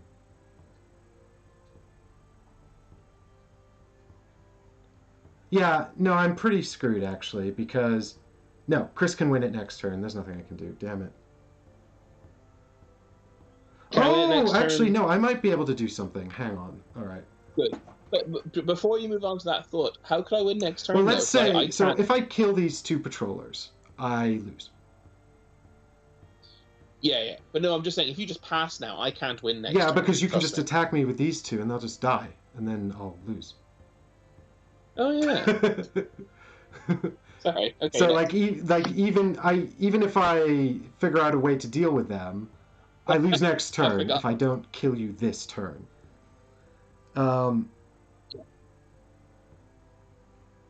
you have to do something immediately. Yeah, I hadn't thought of that. So ignore everything I said about Mike maybe having a couple of turns, guys. Mike needs to do something now. All right. But he thinks he has I think I have a plan, actually. Let's see if this works out. This is kind of really particular, so let's... Even I'm excited to see this. Okay. And I'm the one I need to do 15 damage, which is a lot. Okay. Oh, you think you can win it? Yes, I think I can destroy your base this turn. I have to. That'd be amazing. Okay, so... No, I can't. Shit, I can't afford it. God damn it. I was wondering. I'd be surprised because if you've done so little, I'd be surprised. I mean, no, wait. Actually, I might be able to do it. Have you literally just hit critical mass where you can suddenly unleash, or have you just been refusing to attack all this time for no reason? What's happening? No, I can't do it. Damn it. How I don't. Yeah. Sure, you could have killed me last turn if you killed me this turn. Yeah, I probably could have. I just am not aware of all the cards in my Codex. I didn't have to problem solve until right now. But you can't play cards in your Codex. You need to have them in your hand. Oh, really? Oh my god. What? No! It's fine, you're fine. It's just a shame because I don't have enough money. That would be amazing if that would have been. I really want. Well, you're gonna have to. Assuming you're gonna have to tell us what it was you wanted to Yeah, do. the thing is, do you remember last turn where I was like, oh, maybe I should have summoned those heroes? If I'd Yes, bought my heroes, I could have actually killed you this turn. Oh, I get to draw one more card, though. I forgot to use my surplus. This is totally unhelpful. you should have. You should have done a Yu-Gi-Oh! Hearts the Cards Yeah, moment. it would have been great. So I think I'm completely screwed, guys. The best I can do is like um, 4 damage to Chris, which is not nearly enough. How much money are you off of stealing the win? 4. That's crazy. Yeah.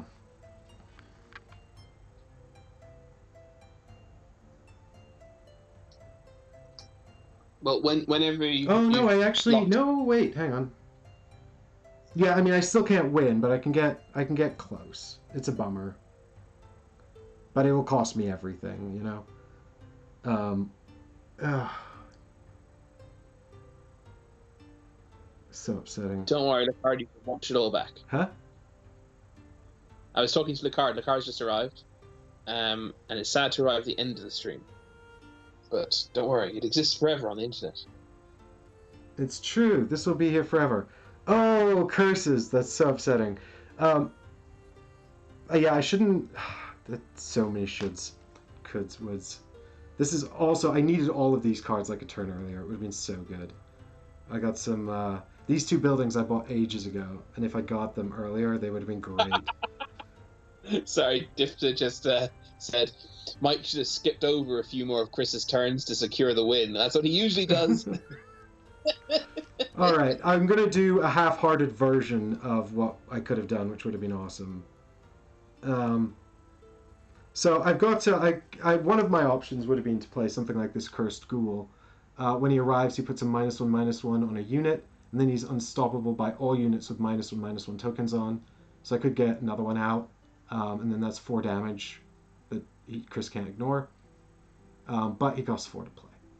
I've also had these 2 buildings in my deck forever, and now they're both in hand finally, and it's such a bummer because now they're completely useless. The Plague Lab costs 3 to play. When it comes into play, put a -1/-1 on all of Chris's units. God. And then I can also pay 2 money and tap it to add another -1/-1 to a unit.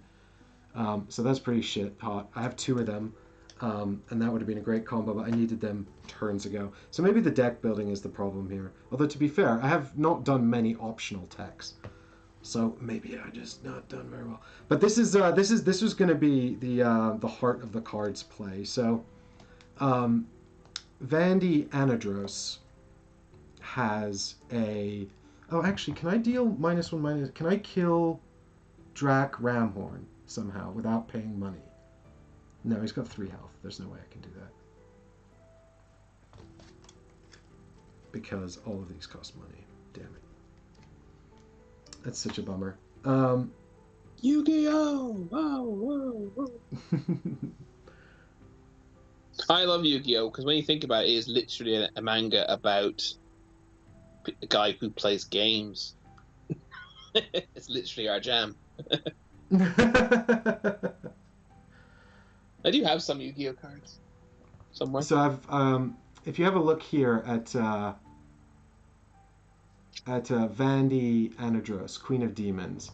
So she's got a her level 2 ability says discard. So pay a gold, tap her, and discard a card in order to fetch a demonology spell from your Codex, reveal it, and put it into your hand.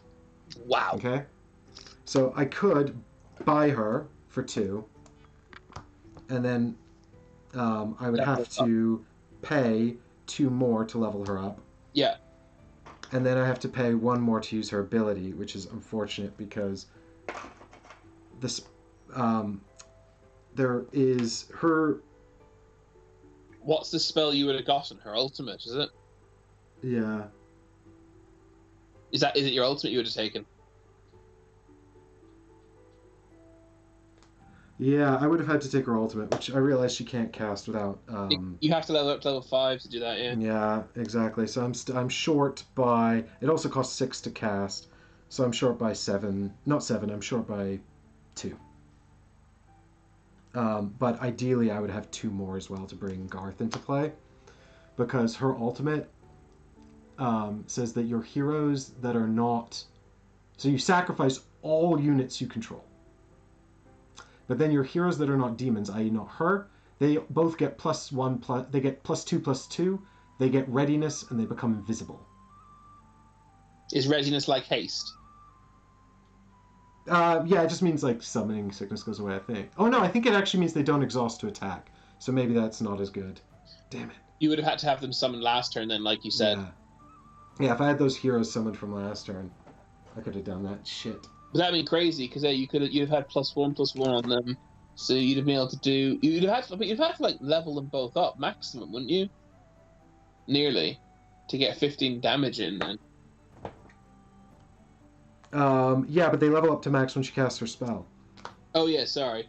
But then you're still only doing 5 and 6. That's still only 11 damage. Yeah. And I've got one from the Pestering Haunt. Yeah, so it wouldn't. Even if you did it, it wouldn't kill me, would it? No, I don't think so. But it is. I don't think there's anything I can do here. I tell you what. In the situation in which it would have killed me if you hadn't destroyed my surpluses. Yeah. Yeah, I've delayed too long and now I'm out of time. So, with that in mind, it is an impressive T card. It's kind of cool that the scoreline might not will I'll have quite a lot more health than Mike does at the end, but we all know, those of us who were here on the day will know how close that it actually came down to a bit of loose change, a bit of money in the end. Yeah, I'm like one turn off winning. Yeah. In fact, I could have won this turn if my base wasn't. If Chris hadn't got that glider in hand. If he hadn't pulled that glider, I would be fine. In fairness, I like those gliders were like that. I couldn't get them. They were the things I really wanted. That and the land octopus, which came at the wrong time and I couldn't play them then. I definitely knew that your deck was all about sort of like Russian damage, and I didn't play fast enough. I've been a little too indulgent, I think. I kept getting very scared when you were getting all these units, and you got me down to nothing. And there were 3 turns where all I'm doing is playing a few cards just so you can't attack my base directly, just buying time essentially. And I was like, if I don't kill him soon, he's going to just have an army. I went up to tech level 3 too early. I should have, when I went up to tech level 3, I should have bought the surplus instead, and then I would have had more cards in hand, and I slowed down a lot because I ran out of cards in hand. And I should have bought the surplus then. I would have had more cards in hand, and then I could have gone up to tech level 3 later when I actually drew my tech level. My tech level 3 thing is absolute bullshit. Yeah, I paid very close attention to when I was actually going to even have the possibility of drawing cards for tech level 1 and 2. I didn't buy them until later than you. I waited until I was potentially going to draw them. Look at this. So he puts a -1. The thing is, he puts a -1/-1 rune on each opposing unit and hero when he arrives or whenever he attacks. And whenever he attacks. And he also, during upkeep, you take damage equal to the number of -1/-1 runes in your play area to your base. But they're all bullshit. My level 3 tech. All the level 3s are bullshit. My level 3 is a pirate gang commander. When he arrives, he summons 3 2/2 pirate tokens. And anytime one of my units dies, your base takes a damage, and I can play Tech 1 and Tech 2s for free from now on. It's ridiculous, like. Yeah, so basically, once the Tech 3 units start coming out, the game's basically over. And they were about to start coming out. Unfortunately, we're not going to see them. Yeah, unfortunately, we're not going to see them. So I think in the interests of sort of time, and I know that we're getting up to the end of when we said we'd end the stream, I'm going to pay 4. I'm going to bring out my Cursed Ghoul. So it's a -1/-1 token to both Drac Ramhorn and to Crash Bomber. Cursed Ghoul, he's a tech level what? He's tech level 2. He's also, unfortunately, got Summoning Sickness, which I forgot about, which is a real shame.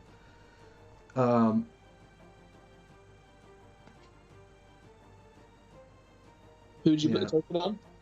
Oh, I put them one on each of your units. Oh Oh, no, I can only pick one. Yeah, Yeah. so it'll just go on the crash bomber. That's fine. It doesn't matter. It's really irrelevant. Um, so yeah, then the pestering haunt will do 1 damage to your base for my own sake of satisfaction. Okay. And then it looks like I have a Gorgon here who's going to attack the crash bomber, and I go down to 1 on my base, and then the other Gorgon will attack Drac, and I'll go down to 0 and lose. Oh, you're gonna kill. You're gonna. Yeah, there's no point. Do it to yourself. Yeah, I'll die on my terms. I'm undead. I'll go to the graveyard and then I'll come back. Well, I mean, I have in my hands which I haven't had since I think turn 2 of the game. My basic spell Scorch, which just does 2 damage to your base. Yeah, I kept putting things in lookout in order to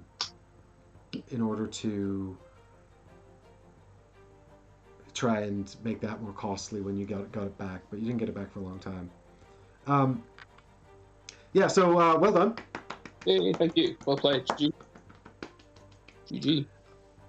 So I think building. So I was going to say also the other thing is building the surplus was a bad call, because one of the other things I could have done in this situation would be to take the Lord of Shadows, who's the ultimate necromancy unit. Again, you have to get him, but he makes all your units straight up invisible. He's also 8/7, which is nuts. He's invisible too. Like, it's bonkers. But I think ultimately, I'm not sure about Disease versus Chris's deck, but I definitely wonder if I could have played more efficiently. Well, I suspect, and I mean I could be wrong, but I suspect that based on my experience with this type of game, I suspect the red deck is an easier deck to play. I think sort of speed aggression is a pretty apparent strategy, but yeah, I think there's definitely times where I could have possibly played this a little better. Who knows? But oof, that was actually really close though as well. Yeah, it was much closer, as I said, than the scoreboard base actually suggests. So something I had done is I was genuinely worried about the fact. Like I said, I thought I basically had to kill you finish you off quickly, or else you were going to get into an unstoppable position. So I actually took when I asked about that magic, I took 2 copies of the Ultimate Anarchy magic. Right. Which was going to be my Hail Mary if you got into that winning position. Holy shit. Get rid of clear the board. 3 costs as well. I was stockpiling money so that I was going to be able to, if I needed to, if the worst came to the worst, I could buy Zane for 2, level him up to level 6 for another 5, and then cast that for 3. It was going to cost all my money. And then he just died as well, kills himself too.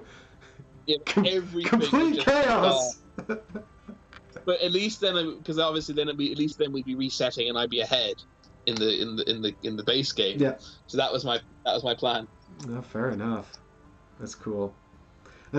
Well, I really like this game, Chris. This is, I think, actually possibly my first loss at this game. I'm not sure, but this is only my 4th play, so I'd love to play it again and play it more often. I'd happily play it again. I really enjoyed that. I do like the fact. I think it does a lot of good things for me, insofar as I love the whole philosophy of the game is something I greatly approve of.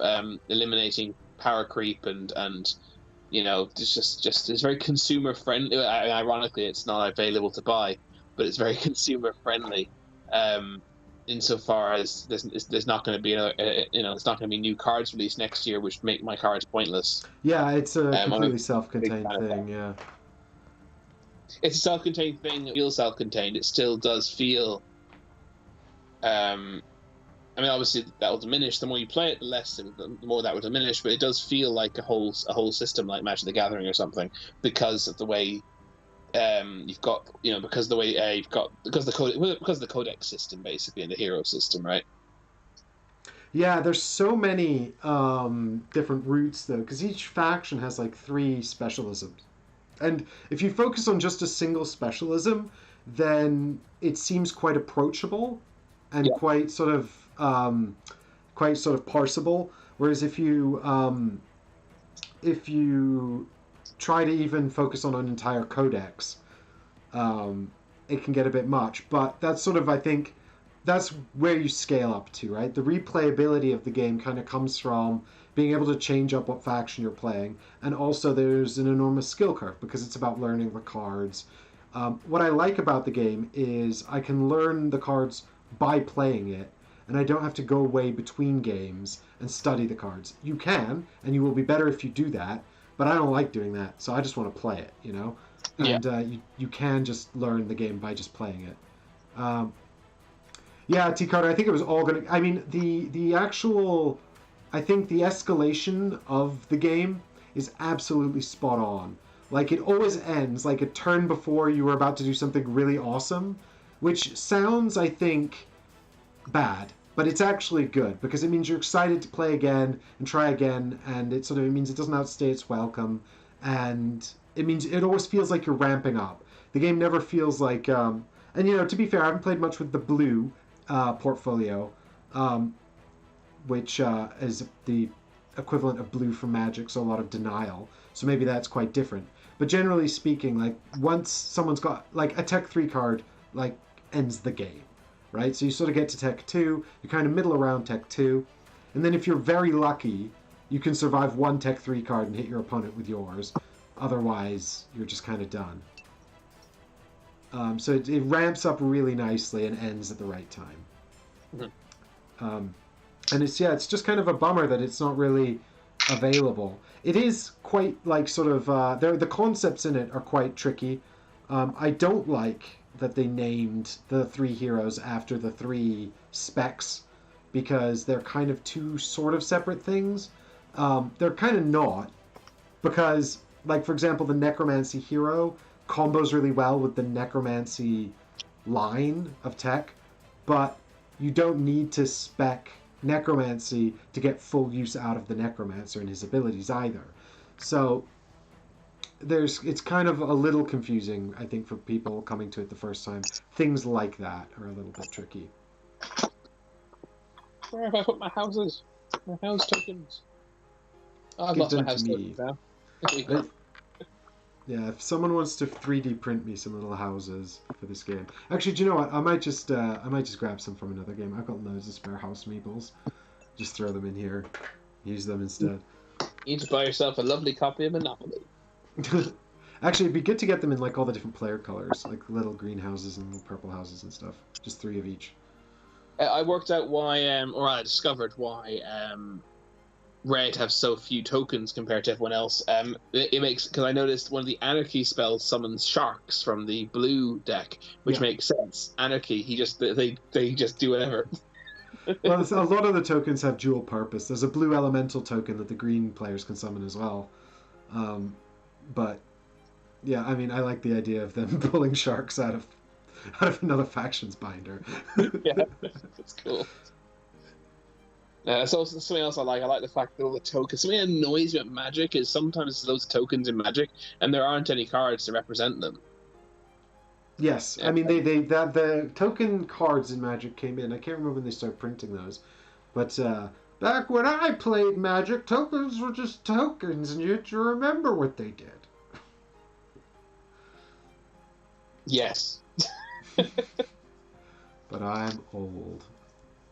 I barely play any Magic. I went to one tournament. I have a friend who's quite into it, and he came to visit a few years ago. So we went. Well, not a tournament. Sorry, like an evening of play where it was a tournament, but it was not. Wasn't a big deal. It was one of those ones where you buy whatever number of decks it is, and we drafted every. So like 20 of us in a circle, and we open a pack and then draft from the pack. Yeah. It was a heck of an experience, never having played Magic at all, and my very first act I ever took in Magic was to sit down with a bunch of experienced players and open a pack and And the guy sitting to my left must have been like, "Wow, I can't believe he's giving me the best card every time. This is crazy." I can't believe he hasn't drafted that. This guy must be—he's either terrible or an incredible savant. Yeah, exactly. But I managed to win one of the 2 games I played, which was nice. Well, 3 games I played, rather. Sorry. But yeah, my experience of Magic is very limited. It's something I think I would really enjoy, but I'm put off by how dense it is and how hard it is to get into, and I'm also put off by a lot of the things that this game fixes, such as the fact that we're big hobbyist gamers. We play lots of different games. Magic is something you really kind of have to focus heavily on. Otherwise, you come back to it a year later and your cards are worthless. Yeah, you really have to play Magic a lot to get the mileage for the money because it's so expensive. It depends. I mean, it depends on whether you want to play casually with friends or competitively. A lot of people really like to play the draft format, even with just a random bunch of their own cards, because it means that the cost factor is much diminished, and you can just sort of sit down and play quite a casual game quite easily that way. But, to get into it competitively, it's a huge upfront cost. It's a massive time investment. And also, because there's so many keywords and interactions now, and there's so many different game types as well. Like, there's all these different rule versions. Some of them you have, like, your Rift Walkers, they're called Planeswalkers, sorry, the Planeswalkers on the board, and you can sort of make them out of other cards and all kinds of crazy nonsense. I've never understood that because we're meant to be the Planeswalkers. I've never understood what the Planeswalker cards are. I never got that. Well, the Planeswalker, so you're a Planeswalker, and back in the day, there were no Planeswalkers that were named. And then they invented them, like very early on, actually, they invented them in the lore as actual characters in the story. So now you're not a Planeswalker, you're playing a Planeswalker, which could be any one of the characters from the lore. And then they started to become cards. So now it begs the question, what are you again? Like, if you play Urza to the board, I guess you're a different Planeswalker or something? Or Chandra, like you're a different Planeswalker? I don't know. Anyway, the point is, there's so many different card interactions and stuff. There's so many nested, like, sort of trigger points and opportunities. And this is much simpler. The complexity in this kind of comes from much more strategic thing. You see, Chris and I both had issues with card draw in this game that we had to solve. I needed him to kill my Gorgons, but then I kept murdering his things so he couldn't. Like, I was very effective at, like, wiping Chris's board and doing no damage to his base, which is what was actually important. So why did you want me to kill your Gorgons? Because when they die, I draw a card. Oh, right, yeah. And then you would also save me time. Like, really, it probably would have been more beneficial for me in a way to let you build up a bunch of stuff and then attack me. And then I just bolster my patrol. And then you could kill everything on my patrol, and then I get to attack, do a big push with everyone behind the line.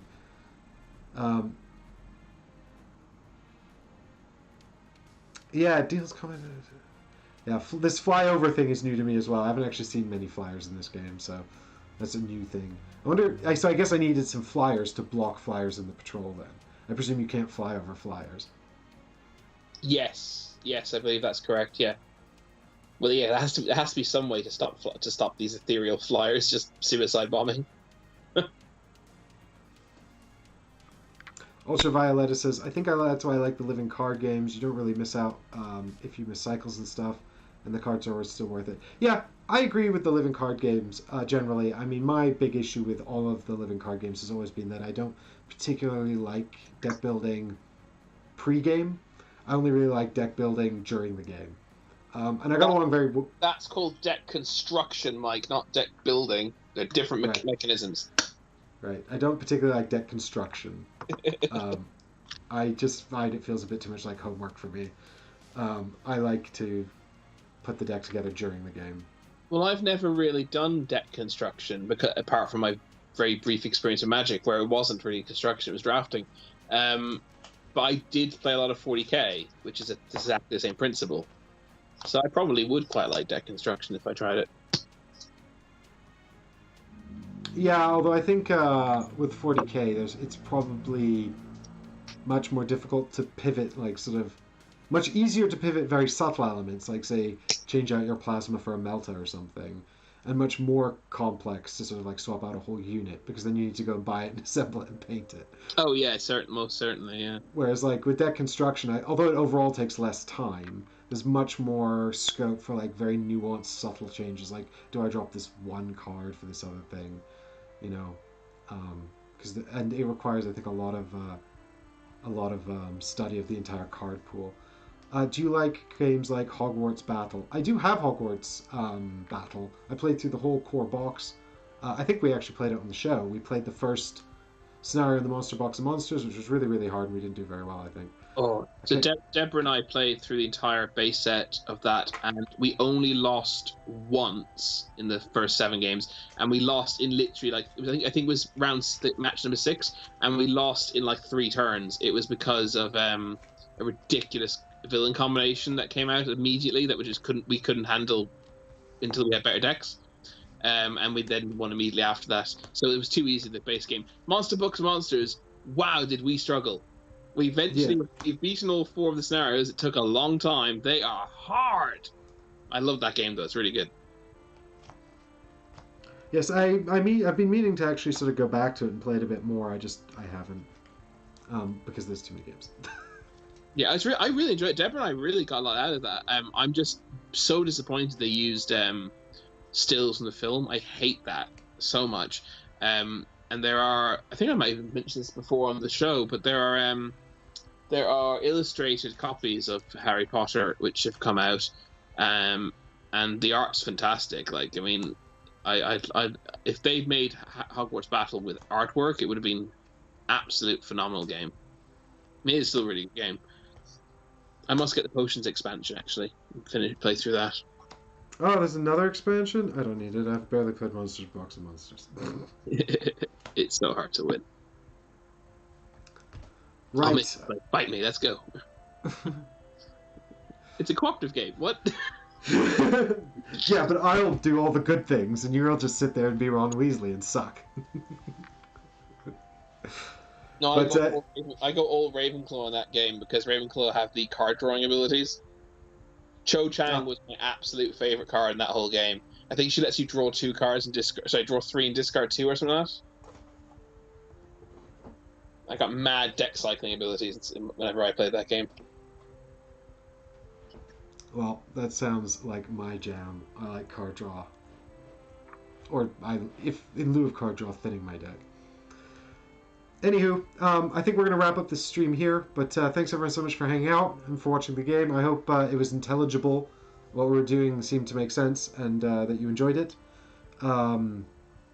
If you'd like to see another matchup of Codex, let us know. Leave a comment down below to let us know which boards we should play, which factions we should play as, and we'd definitely be happy to revisit it. And I'm sorry it's not really available. If you're desperate to play it, you can buy the print and play from the Sterling Games website, and I don't think it's particularly expensive either.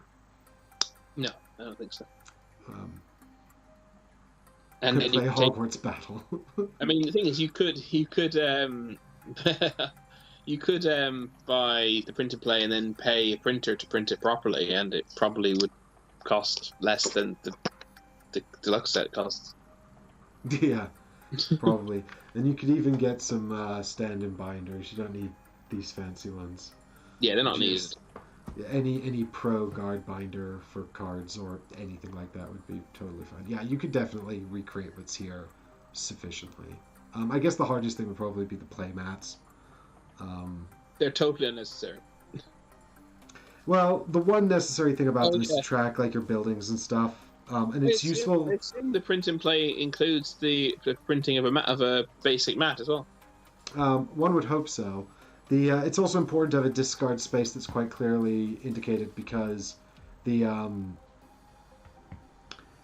it's face down. The discard's face down, so people can't see what you tech. If I were to actually print and play something like this, I would also actually want to print the patrol so that the squad leader space is slightly offset forward, so it's easier for people who are new to the game to immediately distinguish there's something special about this card. Because I noticed like a lot of new players, they forget about taunt. Yeah, I agree with Ultraviolet. Violet, I think you could manage. You could make your own mats, or just. Yeah, well, I was about to say people have made a lot of fan-made ones and uploaded them to BGG as well. So finding like a sort of an art thing to print would be fine.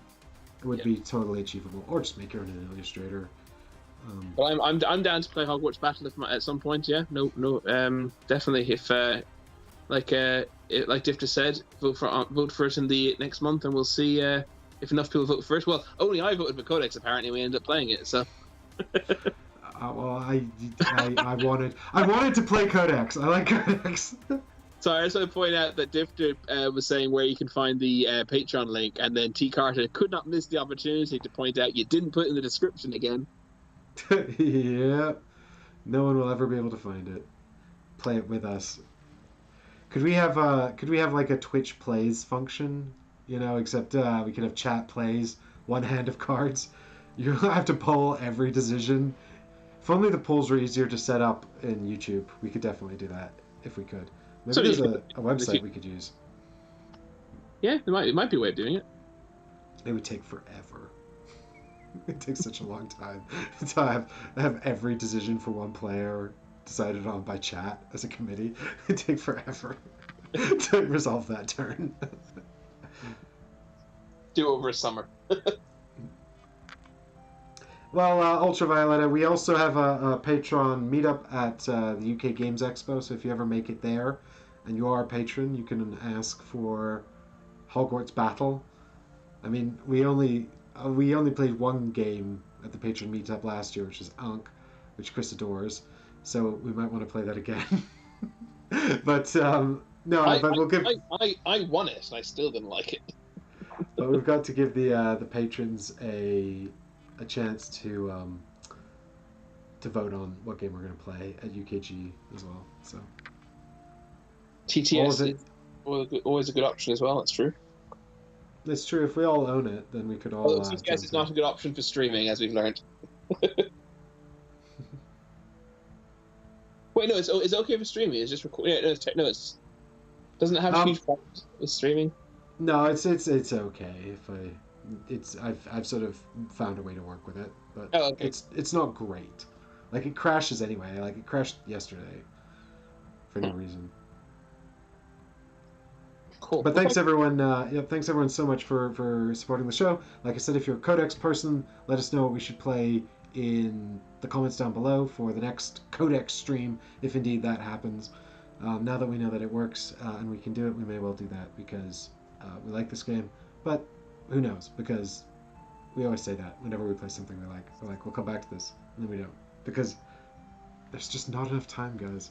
There's so many games. Big shout out to the patrons, as T. Carter says. And it's only 10 weeks until UKG, believe it or not. I know. Isn't that weird? Unbelievable. So hopefully we'll see lots as many of you there as possible. Absolutely. Well, we'll have to decide a night for the patron meetup.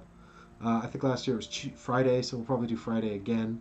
I think the Saturday and the Sunday get really, really busy, but the Thursday, most people aren't there yet. Usually we just show up for the press event on Thursday, so